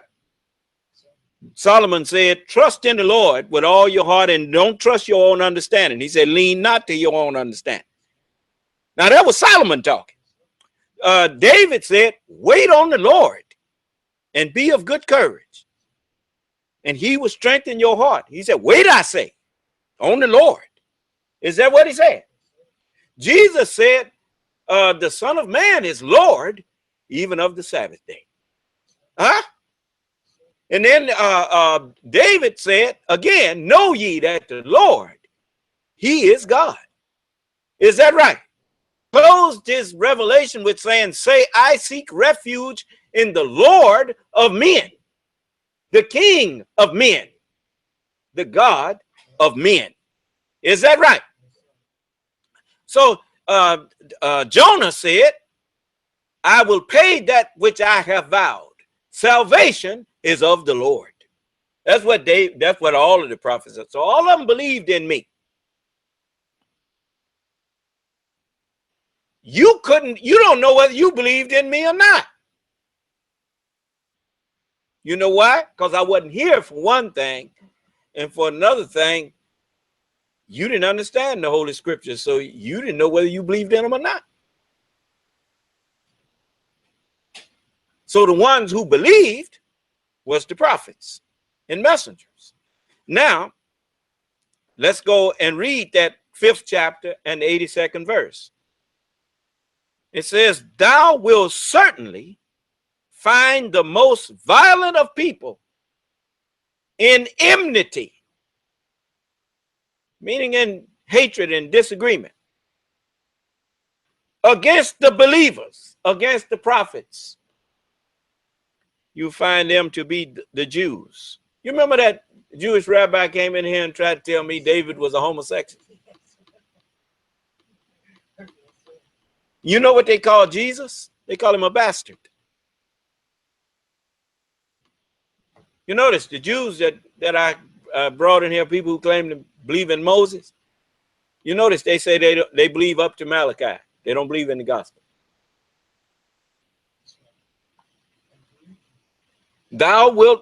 It says, thou wilt certainly find the most violent of people in enmity against the believers to be the Jews and the idolaters. And thou wilt find the nearest in friendship. You remember the scripture says, you are my friends if you do whatsoever I command you. Well, you will find the nearest in friendship to the believers, to the prophets, to be those who say we are Christians. Where's your proof of that? You don't see no Christian people out there cutting somebody's head off, talking about or cutting their hand off because they're a thief, or cutting their head off, calling them an infidel, and all that kind of stuff. Even the Christians know that it's certain things that after God said, thou shalt not kill, he wouldn't turn around and tell you to chop somebody's head off. Huh? So that had to have a meaning different than what you've given it. Huh? Well, a good example. The head of every man is Christ. So when you chopped off a man's head, what was you doing? That man don't belong to you. He belonged to Christ. What gave you the right to chop his head off? So you have been killing people, thinking that you was doing the will of God, doing the will of the devil. That's why this world have a saying that no good deed will go unpunished. What kind of person would punish you for doing good? There you go. Now, it says, and thou wilt find the nearest in friendship or obedience to the prophets, the believers, to be those who say we are Christians. Those who say President Obama said he was a Christian.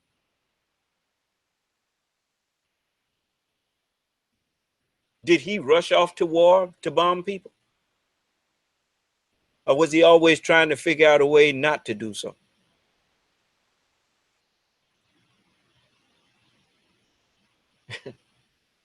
What was he trying to do with health care? Love your neighbor as yourself? Ain't that what's taught in the Christian church? I mean, you know, when you look, that's why when a man asked me, was President Obama a Muslim?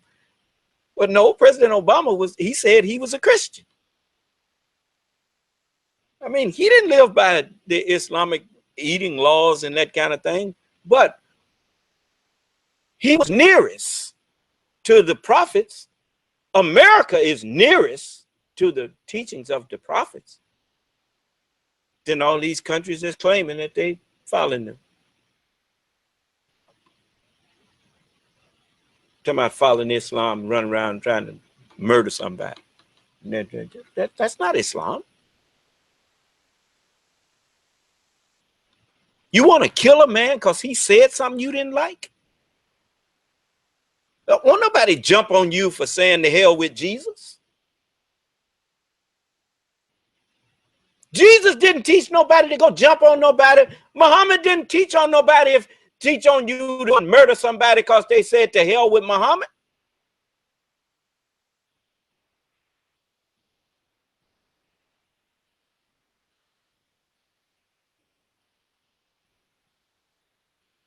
Since when do you have a right to murder a person because they said something you didn't like?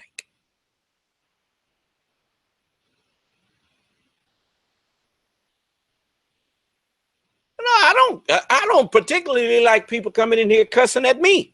But I don't want my followers going out there talking about they're going to jump on somebody because man cursed at me. I know how to tell the man that I don't want to hear that and just cut him off. That man didn't put his hands on you. You keep your hands off of him.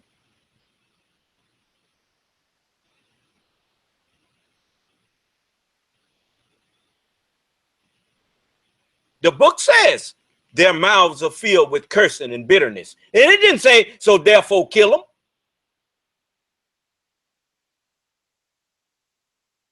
them. Let's read it. It's in the Bible.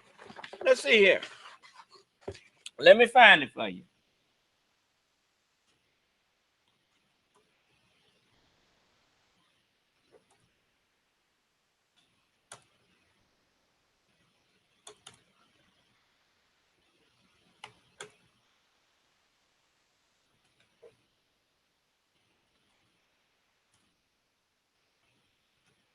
Give me a minute.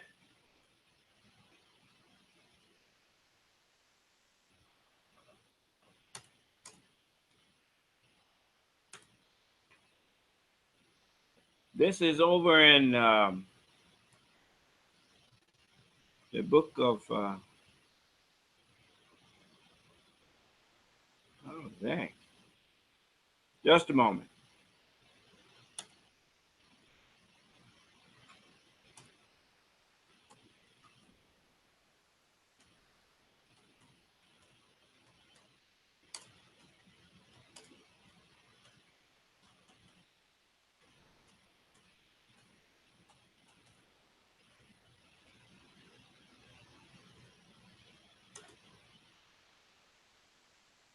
It's in the book of Romans, the 3rd chapter. In the 3rd chapter of Romans, I'll read it to you. It says, I'm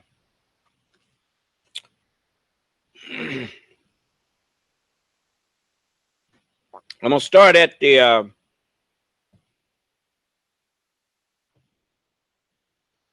10th verse. It says, as it is written, there is none righteous, no, not one. There is none that understandeth. Understandeth the word of God. That's what it's saying. No man was able to look on it and to understand it. It says, there's none that understandeth. There's none that seeketh after God. And they don't seek the Lord to come. Remember, it says, seek ye the Lord while he may be found. There's none that seeketh after God. They are all gone out of the way. When you go out of the way, what's another way of saying what are you doing? You're going astray, huh? And going in error, huh? Yes. Okay. They are together become unprofitable. There is none that doeth good. No, not one. Their throat is an open sepulcher. You know what a sepulcher is? A sepulcher is a place where they put dead men's bodies, dead men's bones. Huh? A tomb. Their throat is an open sepulcher. With their tongues, they have used deceit. What is another word for deceit? A lie? Huh? With their tongues, they have used deceit, hypocrisy. The poison of asps, an asp is a snake, is under their lips, whose mouth is full of cursing and bitterness. Huh? You heard man come in here cursing and going on.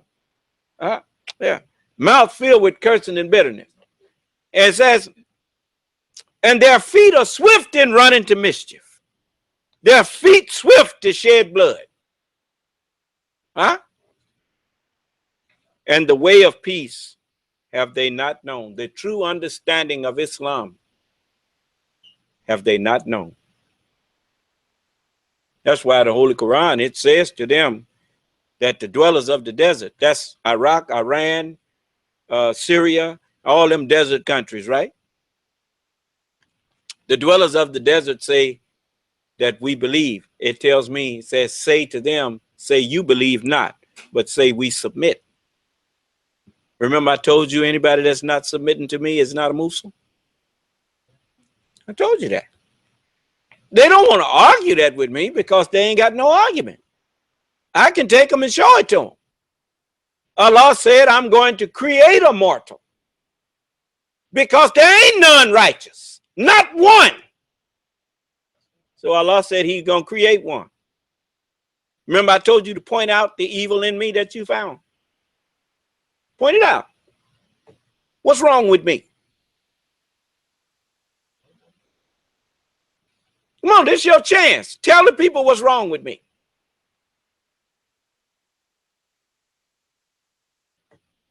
Allah said when he have made him complete, he made me complete. I'm the first completed man.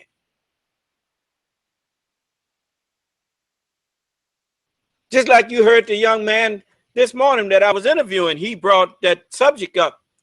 I didn't go into it with him because that wasn't what I brought him in here for. But he said that he's two people. I'm not two people. I'm one. When he looks in the mirror, he sees double. When I look in the mirror, I see one man. I just have a spiritual and a natural mind that have now merged and become one. Your spiritual and natural mind is separate.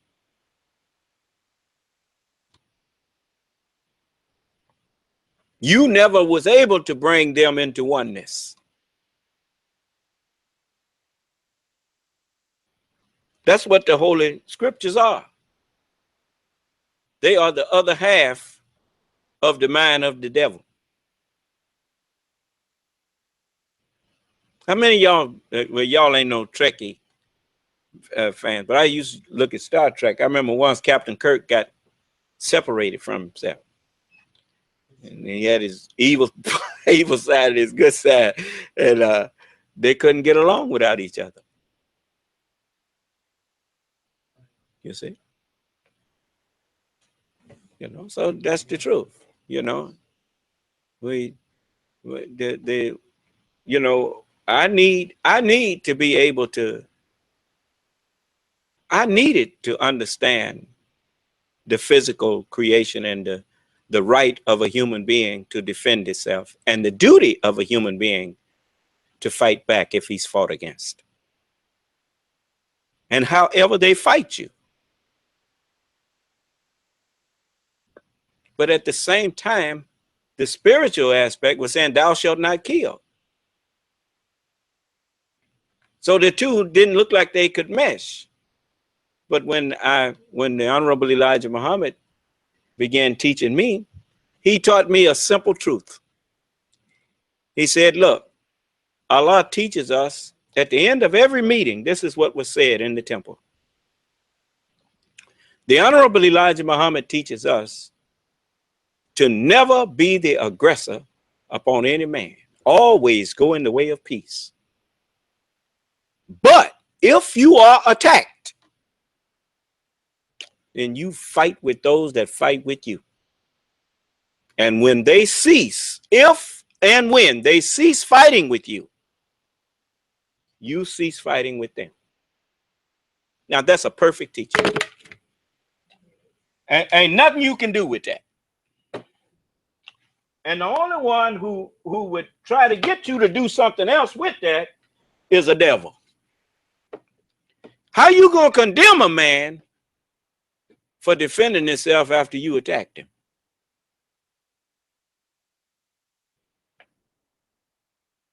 To teach a man not to defend himself if he's attacked is to make him a prey to a bully.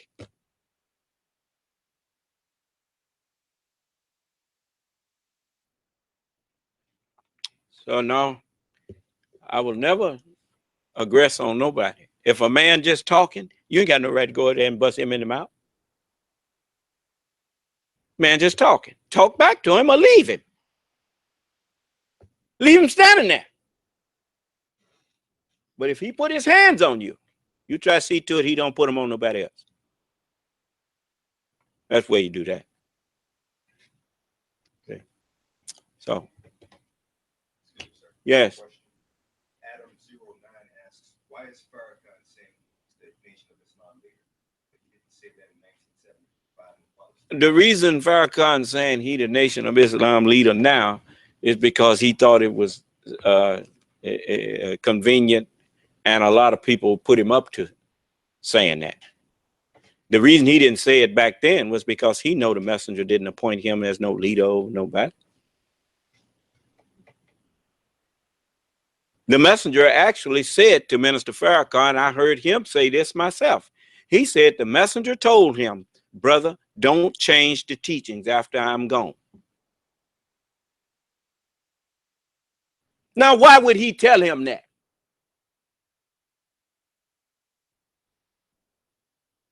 Letting you know, he saw him before he was even done. He saw him turning hypocrite before he even did it.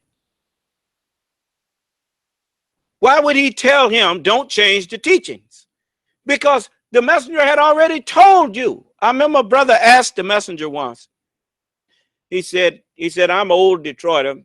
And I remember when the temple was over there on Theodore and Hastings.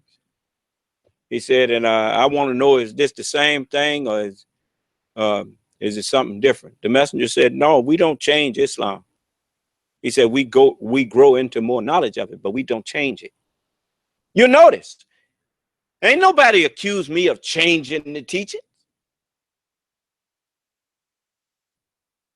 You even hear me teach you that the white man is the devil and the devil shut his mouth. ain't saying nothing to me. He ain't come in here and say, no, now that's a lie. White people ain't no devil. He know the white man is the devil. You think the devil don't know who he is?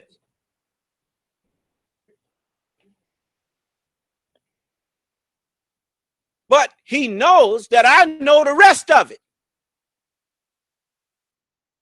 I'm not saying he the devil and that is his fault.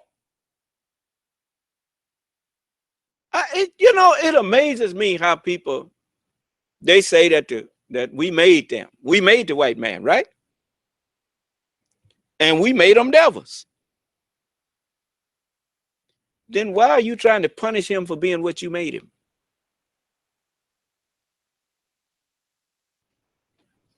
The Honorable Elijah Muhammad told me this.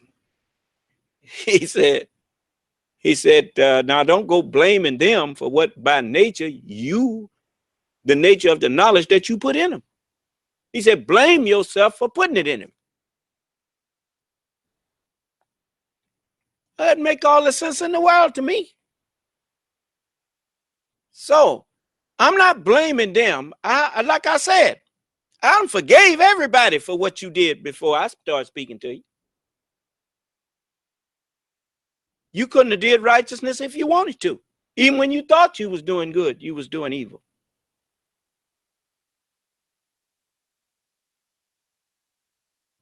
You're going to be held responsible not for what you did before I got here. Court don't start until after the judge show up.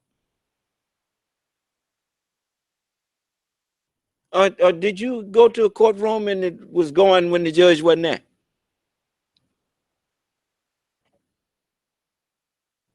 I'm your judge. I told all of you, just stop what you're doing. I don't care what you did before I got here. Just stop and you're forgiven. I told you that. Ain't my fault because you keep talking about that. That nigga can't forgive nobody. Yeah. I can throw your behind in the hell.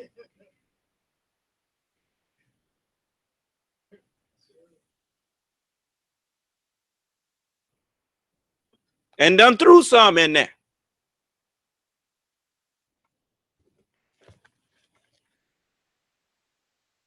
Hey, you're not gonna write me off.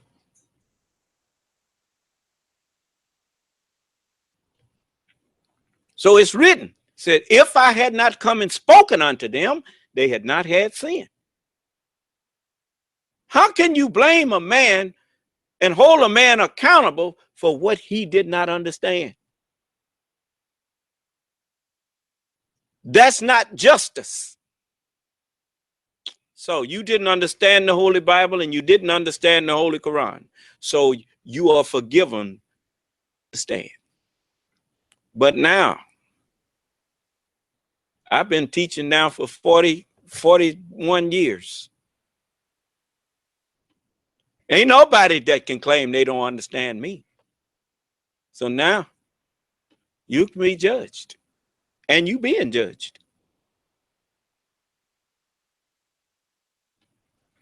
All y'all heard me say that them networks was going to pay for what they did to Dr. Cosby. Is they paying?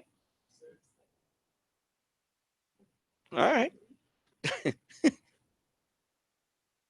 Them old crooked judges and the DAs there in Philadelphia, they ain't sleeping good. You just watch what I tell you. They going to suffer. Oh, yeah. You know one of Allah's attributes? He is the granter of rest. You thought you could just lay down and sleep because you felt like it. You lay down and sleep well because Allah grants that to you. You remember I told you that the same creatures, you call it air, oxygen, them same creatures that's in my brain, they connected to yours. We are all connected through the air. Do you honestly think that you are beyond our reach?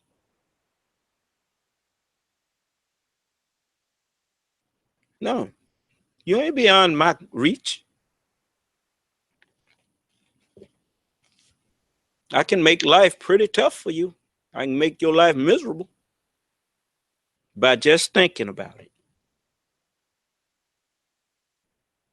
Not as a bully, but as somebody that's given justice. Allah said that he gave me authority to execute judgment. Can't no judge just see somebody walk in the courtroom and say, I'm going to give you 20 years. They'll take him out of there. Why? How you going to give somebody 20 years and there ain't been no trial, man? So it don't go like that. No. But Allah have gave me authority when I make a judgment about you based on what you do and what you let fly out your mouth. Then he upholds my judgment. He said, behold my servant whom I uphold. You know, when a judge gives even in the lower court, when a judge gives a lawful and just judgment, you can appeal it all the way up to the Supreme Court. It ain't gonna do you no good. Because if he acted according to the laws, they got to uphold him.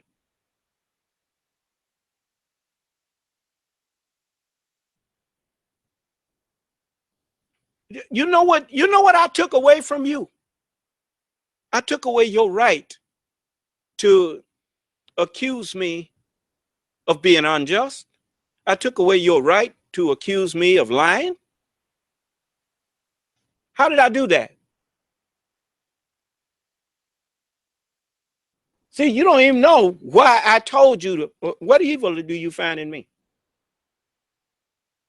Well, if you ain't found no evil in me, why is it that you think I'm not qualified to judge you?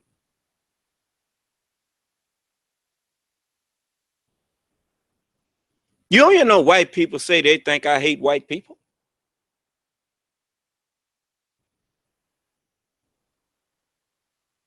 I mean, I teach that they devils. Why they don't think I hate them?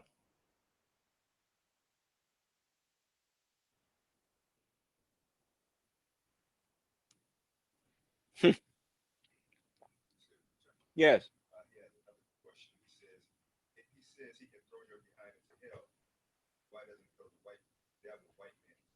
The white man ain't the flesh of white people is not the problem. I'm already done throw the white man, the mind into hell. Why you think that it's hell when somebody talking about you and you can't talk back? If you think that ain't hell, let somebody start pointing out your wrong and all of the stuff you done did, and they just bringing it up, and ain't nothing you can do to defend yourself but sit there.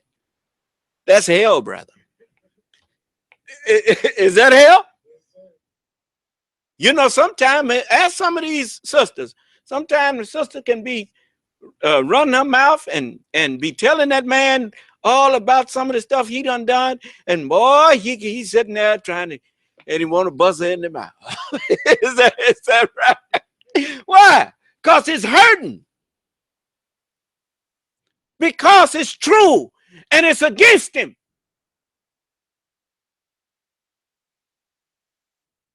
And the only way to get it off of you is to repent. If you're not able to say, yeah, that used to be me, but that ain't me no more. If you can't say that ain't you no more, then what?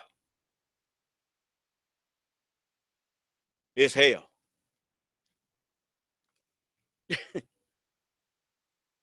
So, you know, I mean, you know, soon you ain't gonna be able to repent because you ain't gonna have no mind. Haven't you noticed how crazy stuff is happening? Didn't I tell you that y'all's minds was evaporating? You know what grace is? What is grace? It's a period of time that is given to you after your time has expired. Huh? That's one of the meanings of grace. You know, the scripture says that grace and truth comes with me. Let me show you. I like to make sure I prove things to people.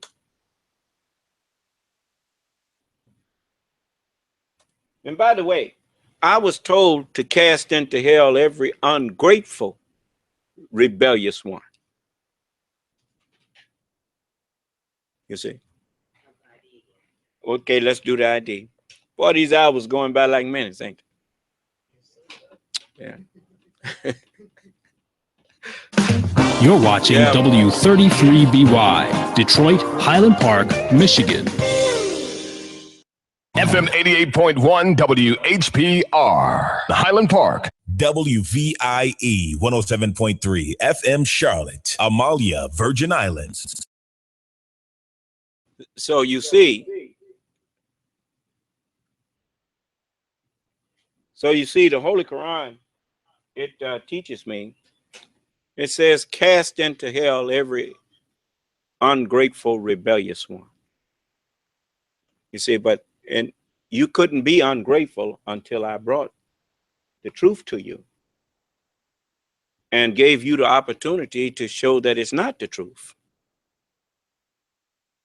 And when you cannot show that it's not the truth and can't produce anybody from this world to contradict it, well, then you should be grateful that you finally got something that you can stand on. And if you show ingratitude for that and rebel against me anyway, even after I brought you something that no one else could bring you, Allah told me to cast you into hell, every ungrateful, rebellious one. See, so make no mistake, I'm not just up here on no whim to go to hell with somebody. I know exactly what I'm doing. They find out I know what I'm doing when I say it. Now, what was you about to say? He says, no, I can't buy that. He is still raising hell on this earth today. His whole The white man ain't raising no hell. That's just all of y'all that's got that mind raising hell. You condemning yourself with that statement. Talking about what you can't buy. So I'm lying?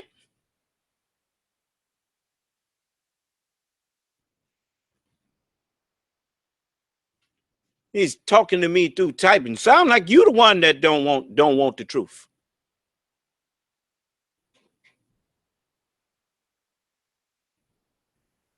They still think that we supposed to, even after I know the truth, I'm supposed to keep blaming flesh for something.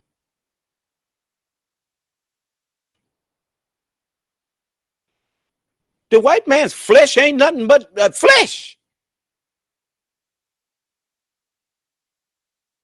Do you honestly think that because you got black skin, that somehow make you a righteous person?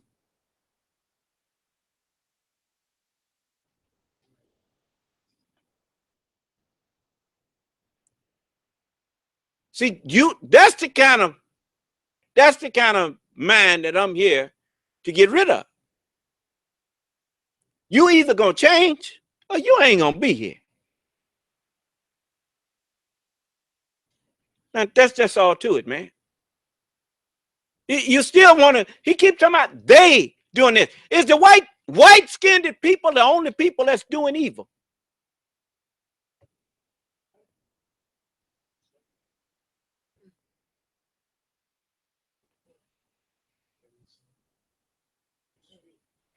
Well, what about these drive-by shootings and stuff? Is them white folks doing that?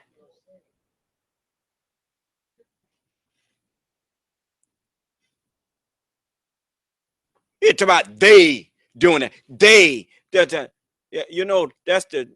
That's just the flip side of a two-headed coin. You got a black face on one side, the white face on another side, but both of them heads. Heads I win, tails you lose, whatnot. You know, there's look, you can't play the skin game with me.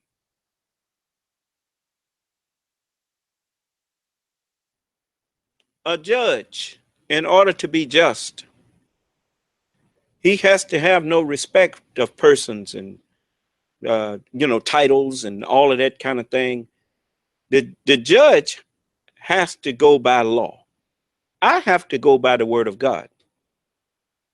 And so ain't no sense in coming in here trying to get me riled up over the color of somebody's skin. That don't mean nothing to me. Only thing means something to me is, are you one who submits or wants to learn and submit to God's word, or are you one that wants to keep this evil going on and done fell in love with that? If you done fell in love with this, then you can't stay on out there with the rest of them that's in love with it.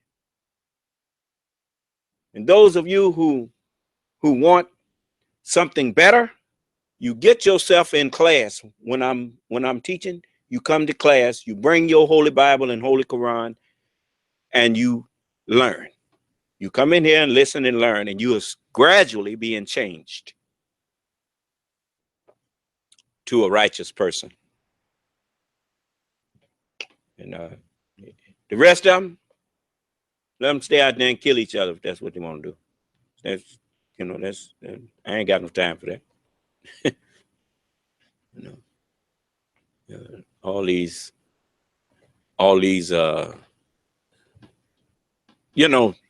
that's one of the reasons we use the snake or the for the devil.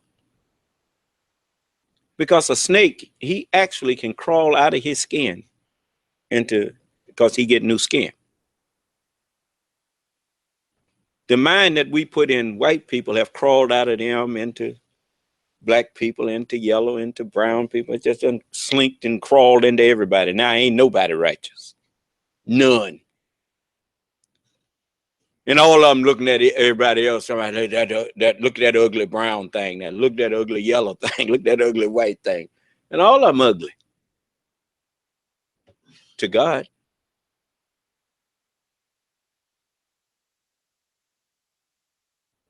And all of them are in danger of being destroyed.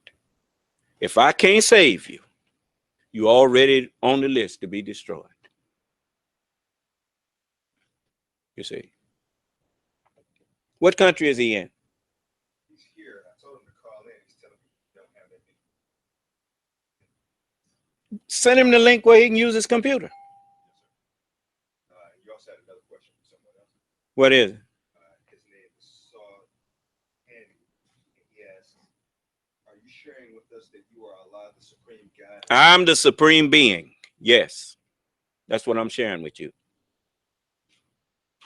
That's why I can't know you talk to me and argue with me, because I'm the supreme being. Well, what? I ain't the one hiding from nobody. If I ain't nobody, why don't they call up and talk to me? It sure ain't because I'm doing something to them. Are you aware that you ever seen a basketball player palm a ball? You can grab it, and you got to have some pretty big hands to do that, don't you? Because that ball is such, it ain't got no handle on it. Well, likewise, when I'm speaking, have you ever noticed that there ain't no way to grab something I say to make a lie out of it? That's why they don't call. They ain't got no starting point. They want to ask me, who am I? I'm the Lord. That's who. The book says they shall shut their mouths. The kings of the earth shall shut their mouths at him. Did you shut up? Oh, well, then I must be him, huh?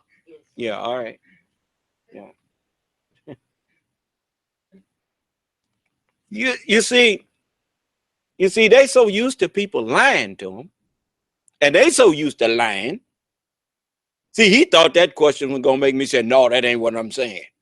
I've had people ask me, well, are you saying you wiser than the Honorable Elijah Muhammad? I said, yes, I'm telling you that I have greater wisdom than what the Honorable Elijah Muhammad gave you. How's that so? If what the Honorable Elijah Muhammad gave you is equal or greater than what I have, why can't you argue with me?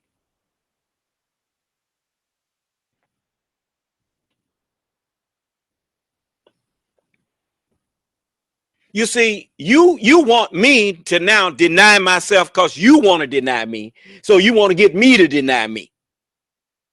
Now, I'm not going to deny who I am because it don't make you comfortable. Well, I had a brother tell me, man, why don't you just say that you a minister or a good brother?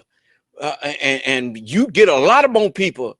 Yeah. The minister and them got 1 million and some people, a couple of million people to walk to Washington, D.C. and pick your pocket. And that's what you want me to do, right?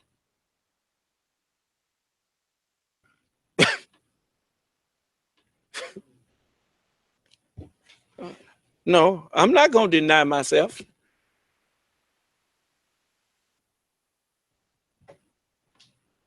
The Honorable Elijah Muhammad taught me who I am. He told me that I'm the Lord.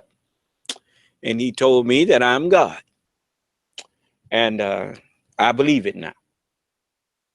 So I've accepted that. And if you can't accept it, well, that's neither here nor there. You ain't got no choice. So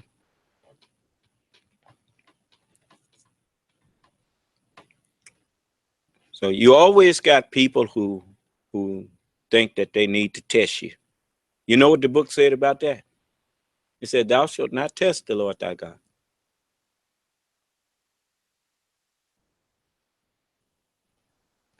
You know, so it ought to tell you something. I done shut white people's mouth. What other so-called Negro you know of stand up and say what he done to white folks, and white folk don't say nothing? It's because the white man got a whole lot more sense than you think.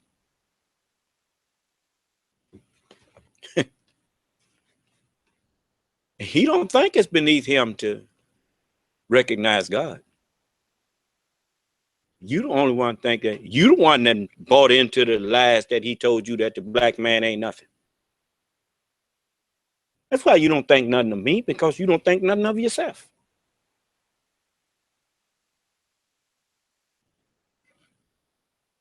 You should have listened to the Honorable Elijah Muhammad.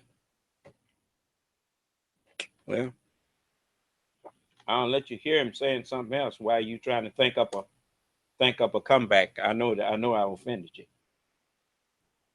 So let's see here.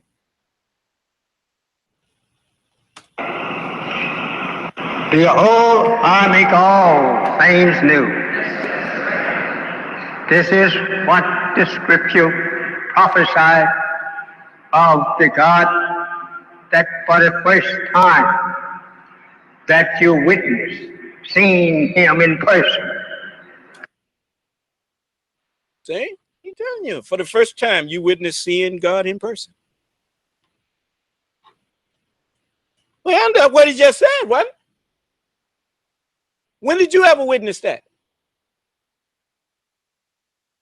You witnessing it now, ain't you? Yeah, okay. All in the past, except with Moses, the God was not seen in person. All in the past, except with Moses, the God was not seen in person. Turn to Exodus, the 7th chapter.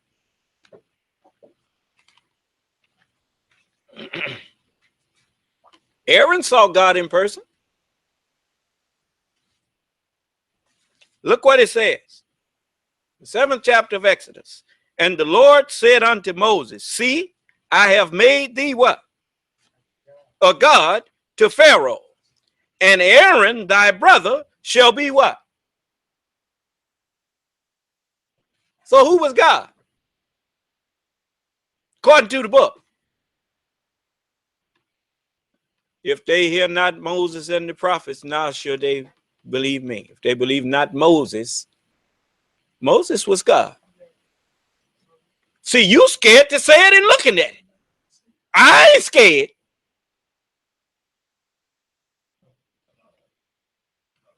So, because it would bring about a change. Therefore, the change was not to come in those days. That would be a permanent change. So therefore, you and I are lucky to be living here today to see the God that will set up the kingdom of Islam to live forever without any future interference. There never will be an enemy that will be openly attacking Islam, the religion of truth, righteous, anymore. There is no future prophesy in it. This is the end of opposition and attacks against the righteous and their righteous religion, Islam. you'll notice I'm putting an end to people saying Islam is something wrong with it. I've stood up in front of the whole world and told them all y'all religion is a lie, but mine. Who talked back? So I had another question. He asked, how is this evidence in the reality of what's going on in today's world for everyone to see and to know the facts? It ain't evident for everybody to see. It's only evident to those who want to see. Behold, I come as a thief. Is a thief evident for everybody to see? Or do they see afterward? Huh? Is there somebody been here? Is that right? You'll see after. Noah's people saw afterward. Everybody gonna see eventually. It's just that those who saw while I was here and had sense enough to accept what I was offering, they will see before and after. But those who rejected me, well, you will see after I'm gone, away from you, and left you to be shown.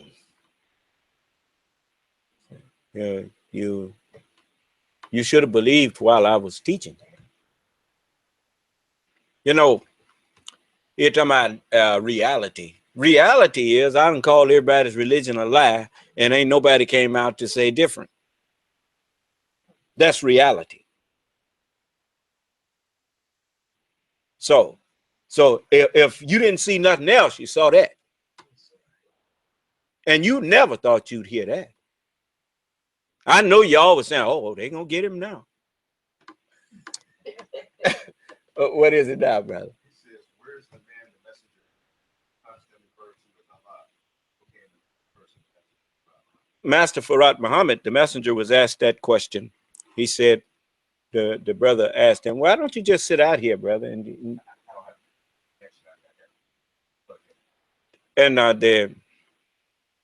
the messenger was asked the question. He said, where is Allah in the person of Master Farad Muhammad? And the messenger said, now this is one I want him to talk back to me on. When the messenger was asked, where is Allah in the person of Master Farad Muhammad? He just said, he is where he is. And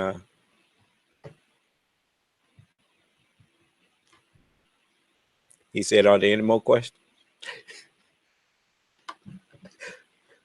Now, what did the messenger mean when he said that?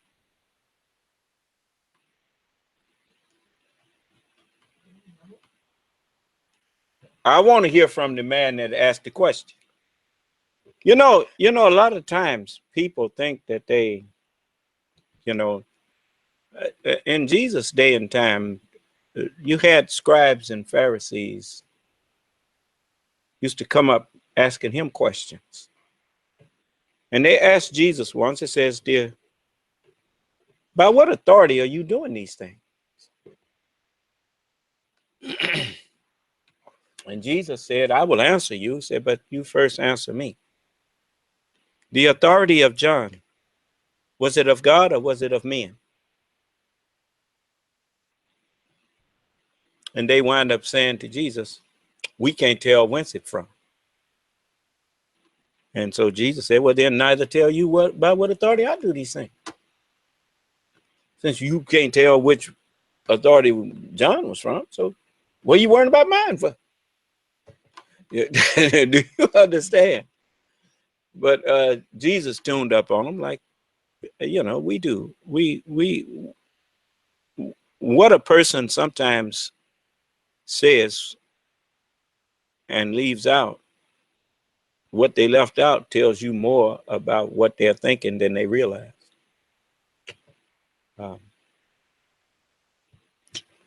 The Master Farad Muhammad, he didn't come here to lead you and me anywhere.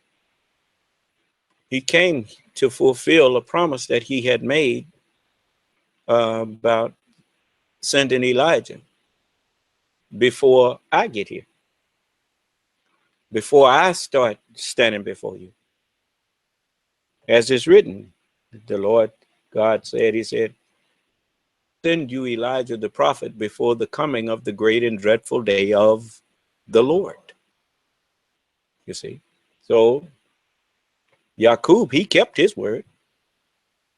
He revealed the devil and he sent Elijah. Yaqub was God. You do know that, right? Or did he stop being God?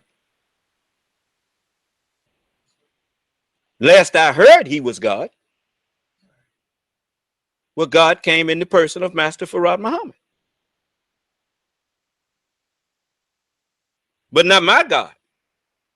Yeah. I'm the God of Abraham, the God of Isaac, and the God of Jacob. You see? So this is this one that's standing here in front of you now is the one that Mr. Shabazz told you about 50,000 years ago. He said, "From that people, I will make a people that's so strong that nothing could defeat them." And from that people, he did make a people. They call white people. Who have defeated white people? Huh? They terrible from their beginning, huh? Hey, you tell him, if you tell him, "Hey man, I think we gonna go to war with you," he said, "Hey, you ain't saying nothing but let's dance, boy." He'll tell you to come on with it. I remember Jerome Patton in the movie Jerome Patton. He was standing up there on his tank, looking out at all of that ruckus. He said, "God help me, I love it." So, that white man is bad, man. He came from us, which is what Mr. Shabazz said he would do. I could make a people so strong that nothing could defeat them. And then then he said, and from that, we produce one that would bring an end to us being ruled by 12, and we would have only one. It is done. I am Alpha and Omega. From twain, making one new man. What is it? His answer was, "I don't know the answer. I can only guess." Well, guess. Let them take a guess. It's okay. I know y'all don't know what does that tell you about me?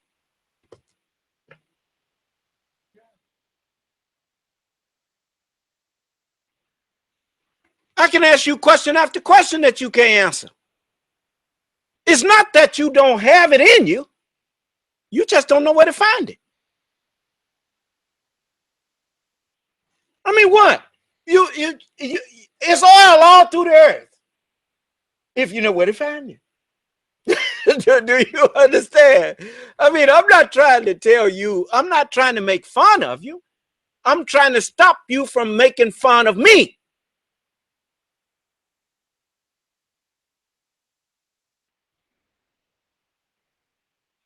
Then when the Honorable Elijah Muhammad answered that question, the first thing in the average person's mind was, oh, he don't know.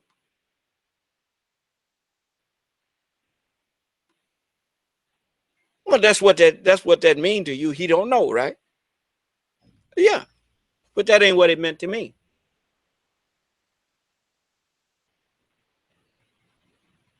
You see? When he asked the question, when the question was asked, he answered the question like the question was asked. Where is Allah in the person of Master Farad Muhammad?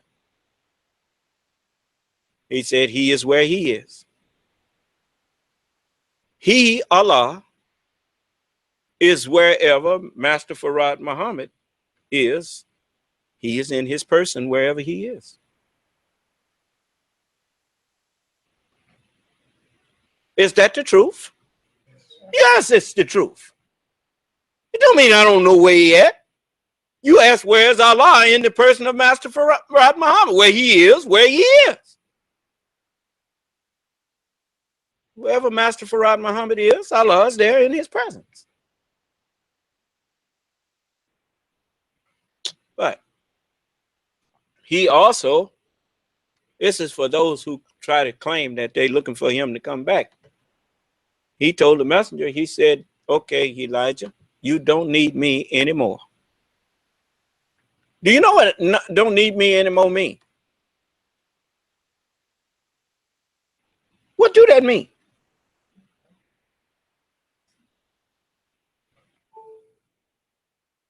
I'm gone, man. I'm out of here. Won't be back. Why? Because the Lord is coming.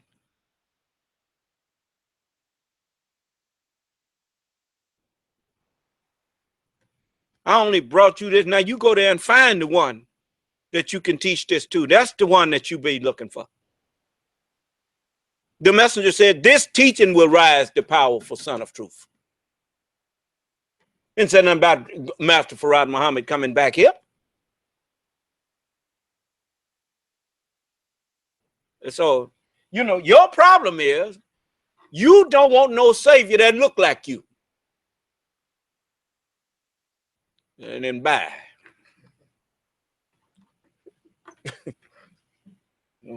You want to pull that picture out you had in the closet and collecting dust and probably hung it back up there. That white man talking about this Jesus.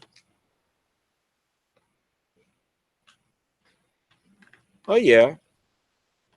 You look at Joel Osteen and look at his congregation, it's full of black people. Why? They want a white savior so bad they can taste it. Well, that's the truth. Well, the white man ain't no savior for you. The white man can't save himself. If I don't save him, he's doomed.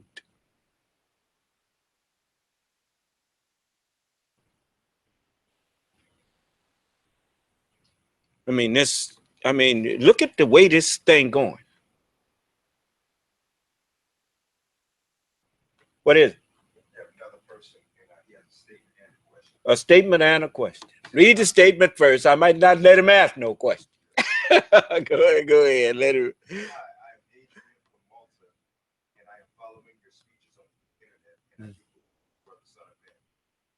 question is, are we to expect Allah to send someone else to continue your teachings? No, sir. No, sir. There's nothing to the mind that I'm here is to be put in everybody. The book teaches you that. It says that they shall all be taught of God, meaning by God. Jesus told you that. You just didn't catch it. You remember Jesus said in John, now you turn to it. Let me, see now this is, this is very important for you. It says, this is the 4th chapter of the book of John. And Jesus, in the 21st verse, Jesus saith unto the woman, he saith unto her, woman, believe me, the hour cometh when you shall neither in this mountain nor yet at Jerusalem worship the Father. You worship ye know not what we worship, for salvation is not of the Jews. I know your Bible said that salvation is of the Jews. No, that's a lie. Salvation is not of the Jews. That's what Jesus said. You can correct it. Just correct it in your Bible. I'll take the blame. Then it says, but the hour cometh, and now is when the true worshipers shall worship the Father in spirit and in truth. For the Father seeketh such to worship him. Is a what? Spirit. And they that worship him must worship him in spirit and in truth. All right. Now let's go to get at the root of what Jesus is saying there. Now go to the 6th chapter of John and get some definitions here. In the 62nd verse, look what Jesus said. What if you shall see the Son of Man ascend up where he was before? It is the spirit that quickeneth. The flesh profiteth nothing. The words that I speak unto you, they are what? They are spirit, and they are life. So when Jesus said, but the hour cometh when the true worshipers shall worship the Father in spirit, it's meaning in word and in truth. They shall worship the Father in the word and in the truth. And then it says, for the Father seeketh such to worship him. God is a spirit. Okay. Remember Jesus said that which is born of the flesh is flesh. And that which is born of the spirit is what? And since the Lamb of God is the firstborn, I'm the firstborn of the spirit, of the word. My mind was given birth to by the Holy Scriptures. Do you understand? And so, since I'm the firstborn of the word, he called me God. He said, for the Father seeketh such to worship him, for God is a spirit. And they that worship him must worship him in spirit and in truth, in their mind and in their belief and speaking of the truth. Do you understand? So a liar, all liars shall have their part in the lake that burneth with fire and brimstone. Huh? Yeah. Don't want no liars no more. It's either the truth or nothing. Do you hear me? And so now that you understand that the mind is spirit, just as you notice. When the last time you looked in the mirror and saw your mind? And when the last time you spoke and was watching what came out your mouth and saw a word? Invisible words produce invisible minds. Flesh produces flesh. Spirit produces spirit. Do you understand? Now, just because you have never seen your mind, can somebody convince you that it don't exist?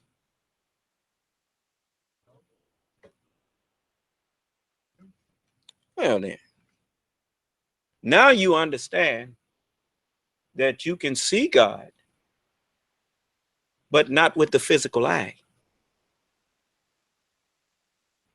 But you see things all the time. You say, I see what you mean. I see, meaning I understand.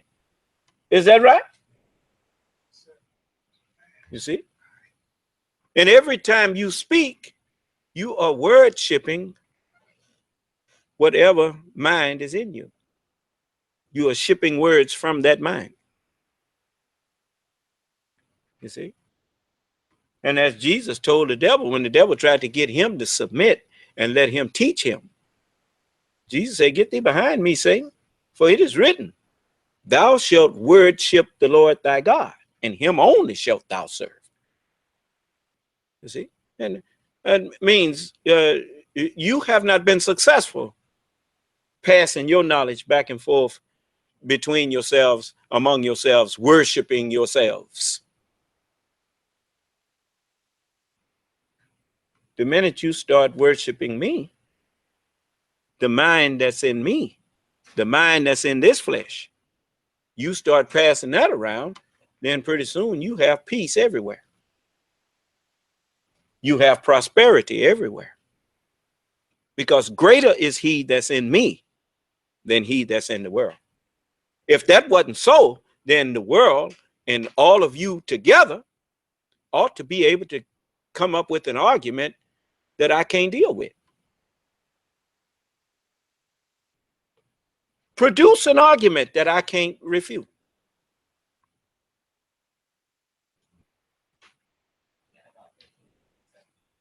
I got about 100 and what? All right. He told me I got 15 minutes, so I'm gonna let it go. But that was a good question from our brother. But the book teaches you that they shall all be taught of God. And I'm the one that's talking about it. As Jesus said, when he, the God of truth, is come, spirit, God. Remember he said God is a spirit? Well, okay. When he said when he, the spirit of truth, he was saying when he, the God of truth, is come. He will guide you into all truth. And that's what I do. You notice, I'm not making up nothing new. I'm just guiding you to where it was hidden in there all the time. You know, when a man strike oil, it was there. When he hit a gold strike, a gold strike, it was there. He just found it and showed it to you. When he, the God of truth, is come, he will guide you into all truth. For he shall not speak of himself, but whatsoever he shall hear, that shall he speak, and he'll show you the understanding of prophecy, the understanding of things to come. Do you understand? That's what I've been doing. Ain't my fault because the people don't believe it. I'm too black. Ain't no black man got no business talking like this. Well, that's because we gave the white man dominion, and we allowed ourselves to be kept out of that loop for the past 6,000 years. But at the end of that time, we woke ourselves back up. You see, that's a pretty tough man that can do that. You set alarm clocks, don't you? And you wake yourself up. Do you go patting yourself all on the back for that? Well, then, the black man is not a fool. We let them have dominion and we put ourselves to sleep. And at the proper hour, we awoke ourselves up. Awake to righteousness. That's in the book. It says, awake to righteousness. Am I not waking you up to righteousness? Yes, sir. Well, okay then. What was the next question? Yes, sir. There was another part of his question, brother. The brother in Malta asked, are we to expect a catastrophe like Noah's flood? The catastrophe is already happening. It's never going to be another Noah's flood. That was a promise that was made. We will never hurt the earth again for something that man has did. But the lake of fire is real. You know, that is, you just can't get around that. If you notice, you see people doing things now that they just had a man to shoot. I think he shot himself, but he shot a nurse. He shot a nurse's aide, and he shot a doctor. No, police chief. He shot a police chief, then he shot the nurse and the nurse's aide, then he shot himself. Remember now, I told you that everybody that takes up the gun, you're going to perish with it. That's not my word. The book says the sword. He said, put up again thy sword. For everyone that taketh the sword shall perish thereby. You know why? In the days of Jesus, a sword had one purpose. Killing. The God who sent Moses, one of the first things he said to him was, thou shalt not kill. What does that tell you? What did Jesus say the devil was from the beginning? A murderer from the beginning. The first thing the devil thought about doing was killing his brother because he was jealous. Cain, he was the devil. He killed his brother. So the only purpose, I don't care what lie you tell yourself, the only purpose of a gun is to kill. Make no mistake. It's a means to kill. It's a weapon that has one purpose, to take life. If you got one, it's because you have said in your heart that God's word does not apply to you.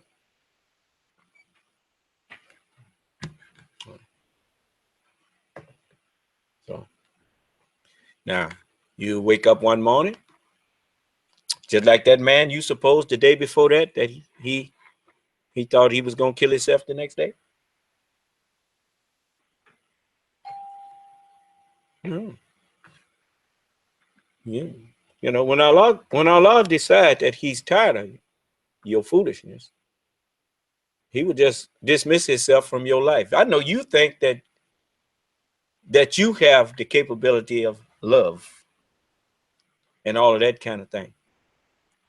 The only thing you have is what you have actually been granted from Allah to you.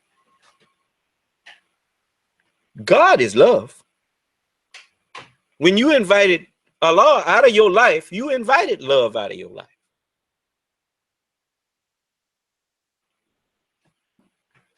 Make no mistake. That's just the truth. The only reason that I have the ability, didn't you see Malcolm? Malcolm used to be called Dirty Red. Satan. They called him Satan. He didn't care nothing about nobody. Allah entered into his life through his messenger and put love there. A lot of the brothers that used to be terrorizing the black community, the Honorable Elijah Muhammad, with a word that Allah gave him from Allah, he changed them and put love in their heart for black people in the black community, rather than that hatred that was existing there, that put there by white folks and in slavery. That's what I mean by white people in slavery. For the devil taught us to hate ourselves. It's just like with me. You notice you don't never see my followers doing evil to you. They treat you with kindness and respect. If you have love for one another, then shall men know that you are my disciples. You see, we're not here to help destroy anyone. We are not here to do evil to anyone. We are here to do good, to do the will of Allah. That's what Muslim means. It means one who submits to do the will of God. Not just one who submits, but one who submits to do the will of God.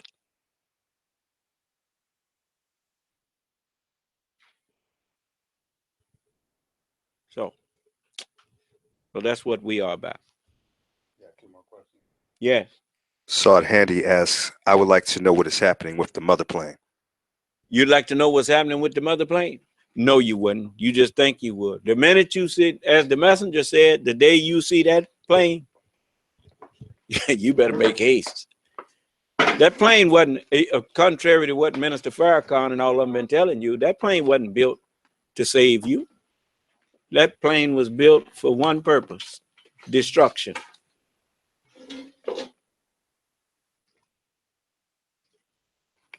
And if you see it, the ships in that plane, they dot out of your eyes so fast you can't see them no way.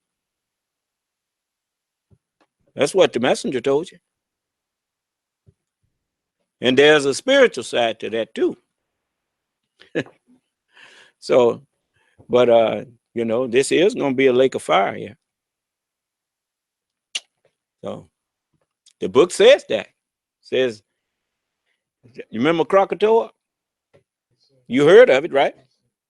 Okay, well, that's a good example of what the book was talking about. It says that the heaven shall melt. The day of the Lord will come as a thief in the night, in the which the heavens shall pass away with a what?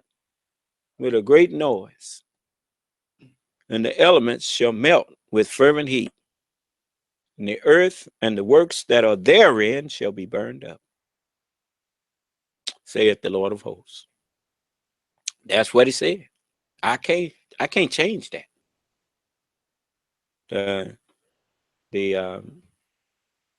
The geologists and stuff are already telling you that the earth is of North America is sitting on 3 super volcanoes. They had to be. That's how these continents were formed. By eruptions from the core of the earth. That's why we call it heaven, because it was heaved up from the core of the earth. Heaven. Heaven is a past tense. Heave is present tense. Heaven or heaven is past tense. You see? See, you living on this planet and ain't really paid attention to nothing that's going on. You see? But this is the end of this civilization that you have come to know. If you were smart, and don't have to be just, when I say smart, I mean observant, you would know that there's no such thing as a civilization that can continue, that cannot educate its children. Have you looked at the school system lately?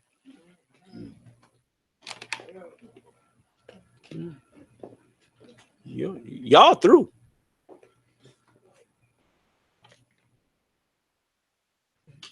If you don't take in what I'm offering you, you through. My world coming in. And it ain't got nothing to do with this stuff.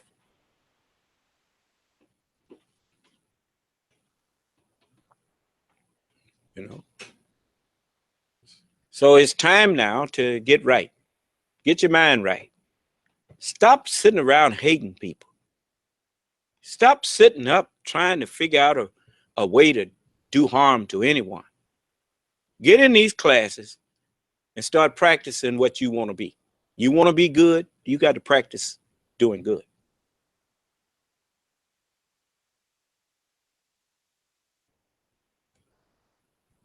It's just, Allah of them forgave you for whatever evil you did. So, you know, before I spoke to you, So you ain't got to worry about that. Change. We shall not all sleep,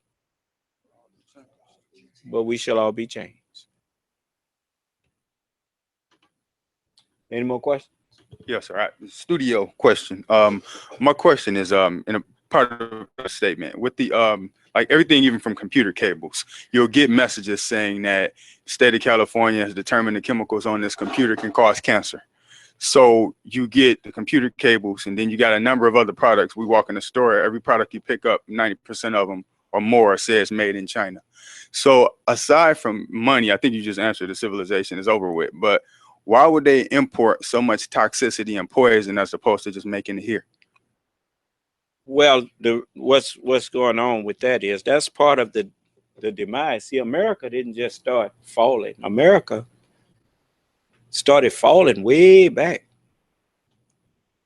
in the 60s.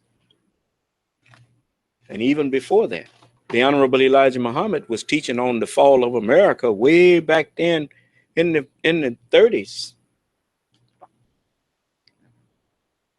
But, you know, it's just like with you take one of them giant redwood, those giant redwood trees, if you were standing right next to it and it started falling, you wouldn't hardly notice it. That somebody had to be standing way back to see that it actually is falling.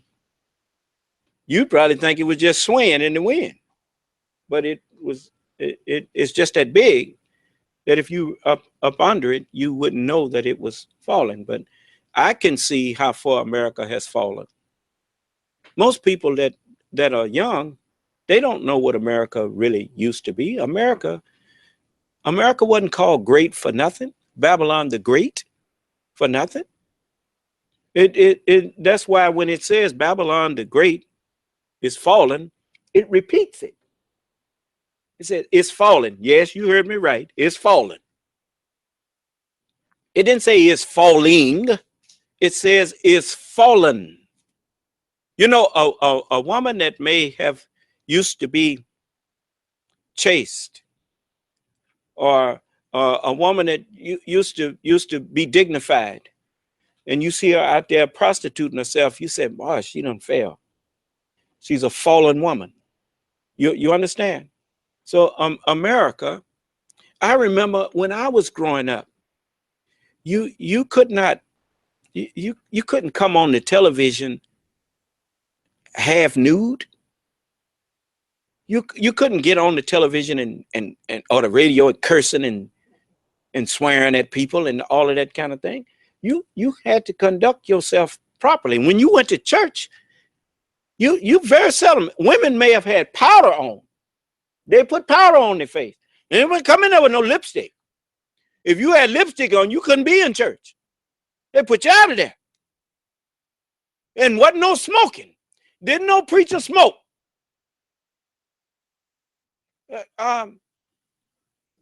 America used to be a dry nation. And remember the 20s and stuff when they had the alcohol. The only way you could alcohol was bootleg and whatnot, but you wasn't gonna go out to no liquor store because that didn't exist in this country. You had to go across to Mexico or somewhere for it. So America has been falling for a long time. Now it is completely fallen. Anything goes. Even a man can talk all up under women's clothes and get elected for president. America is fallen. You need a savior. And in other words, the ship is going down. It's time now to save yourself. Listen to me. Get behind me, and you will survive the fall of America. And that go for everybody. You notice the whole world is America. You notice as goes America, as goes the whole world. And that's why they was all weeping and going on when Babylon fell. The merchants which have waxed rich off of her. There was a time when America, look, man, if you got some milk, you could actually live off of milk and bread. The milk was so good. And wasn't nobody lactose intolerant. That's a new stuff when all this chemicals and stuff been added to the feed and shooting stuff all in the cows and all that stuff. When the Food and Drug Administration really was doing what it was designed for, you couldn't poison the American people. No, brother. When people were patriotic, no, they weren't going to let you poison the American citizens. No, all of the jobs, man, America had jobs on top of jobs.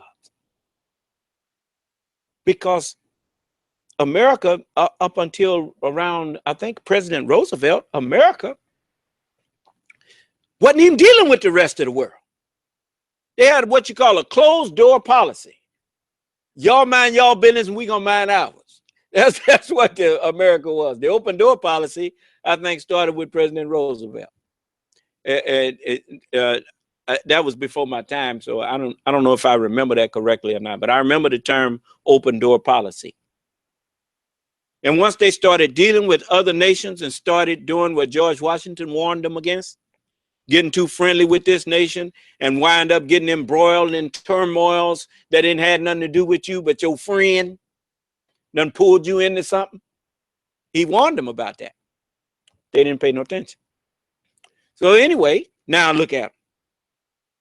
Now, most of the jobs, because of greed, ain't because of need more, greed. That's what unrighteousness leads you to. It leads you to greed. You live your life on the level of beasts. For you would think that a man who had enough, he had millions, that, you know, I mean, I remember when an automobile, you could get a brand new Cadillac for $59.95. And I'm talking about it was steel, wasn't no plastic. It was iron and steel. And they rode like a, you know, I mean, they had a nice smooth ride to them too. And you could drive one home for $59.95, and minimum wage was about $1.25 an hour. And my daddy might have brought home $110 a week, and my mother could send me to the store to get some groceries, and with a $20 bill, and I get bags and bags of groceries and get change. Kits was two packs for a penny. I'm talking about when I was young. I mean, I ain't that old, man. That was in the 50s. America has fallen.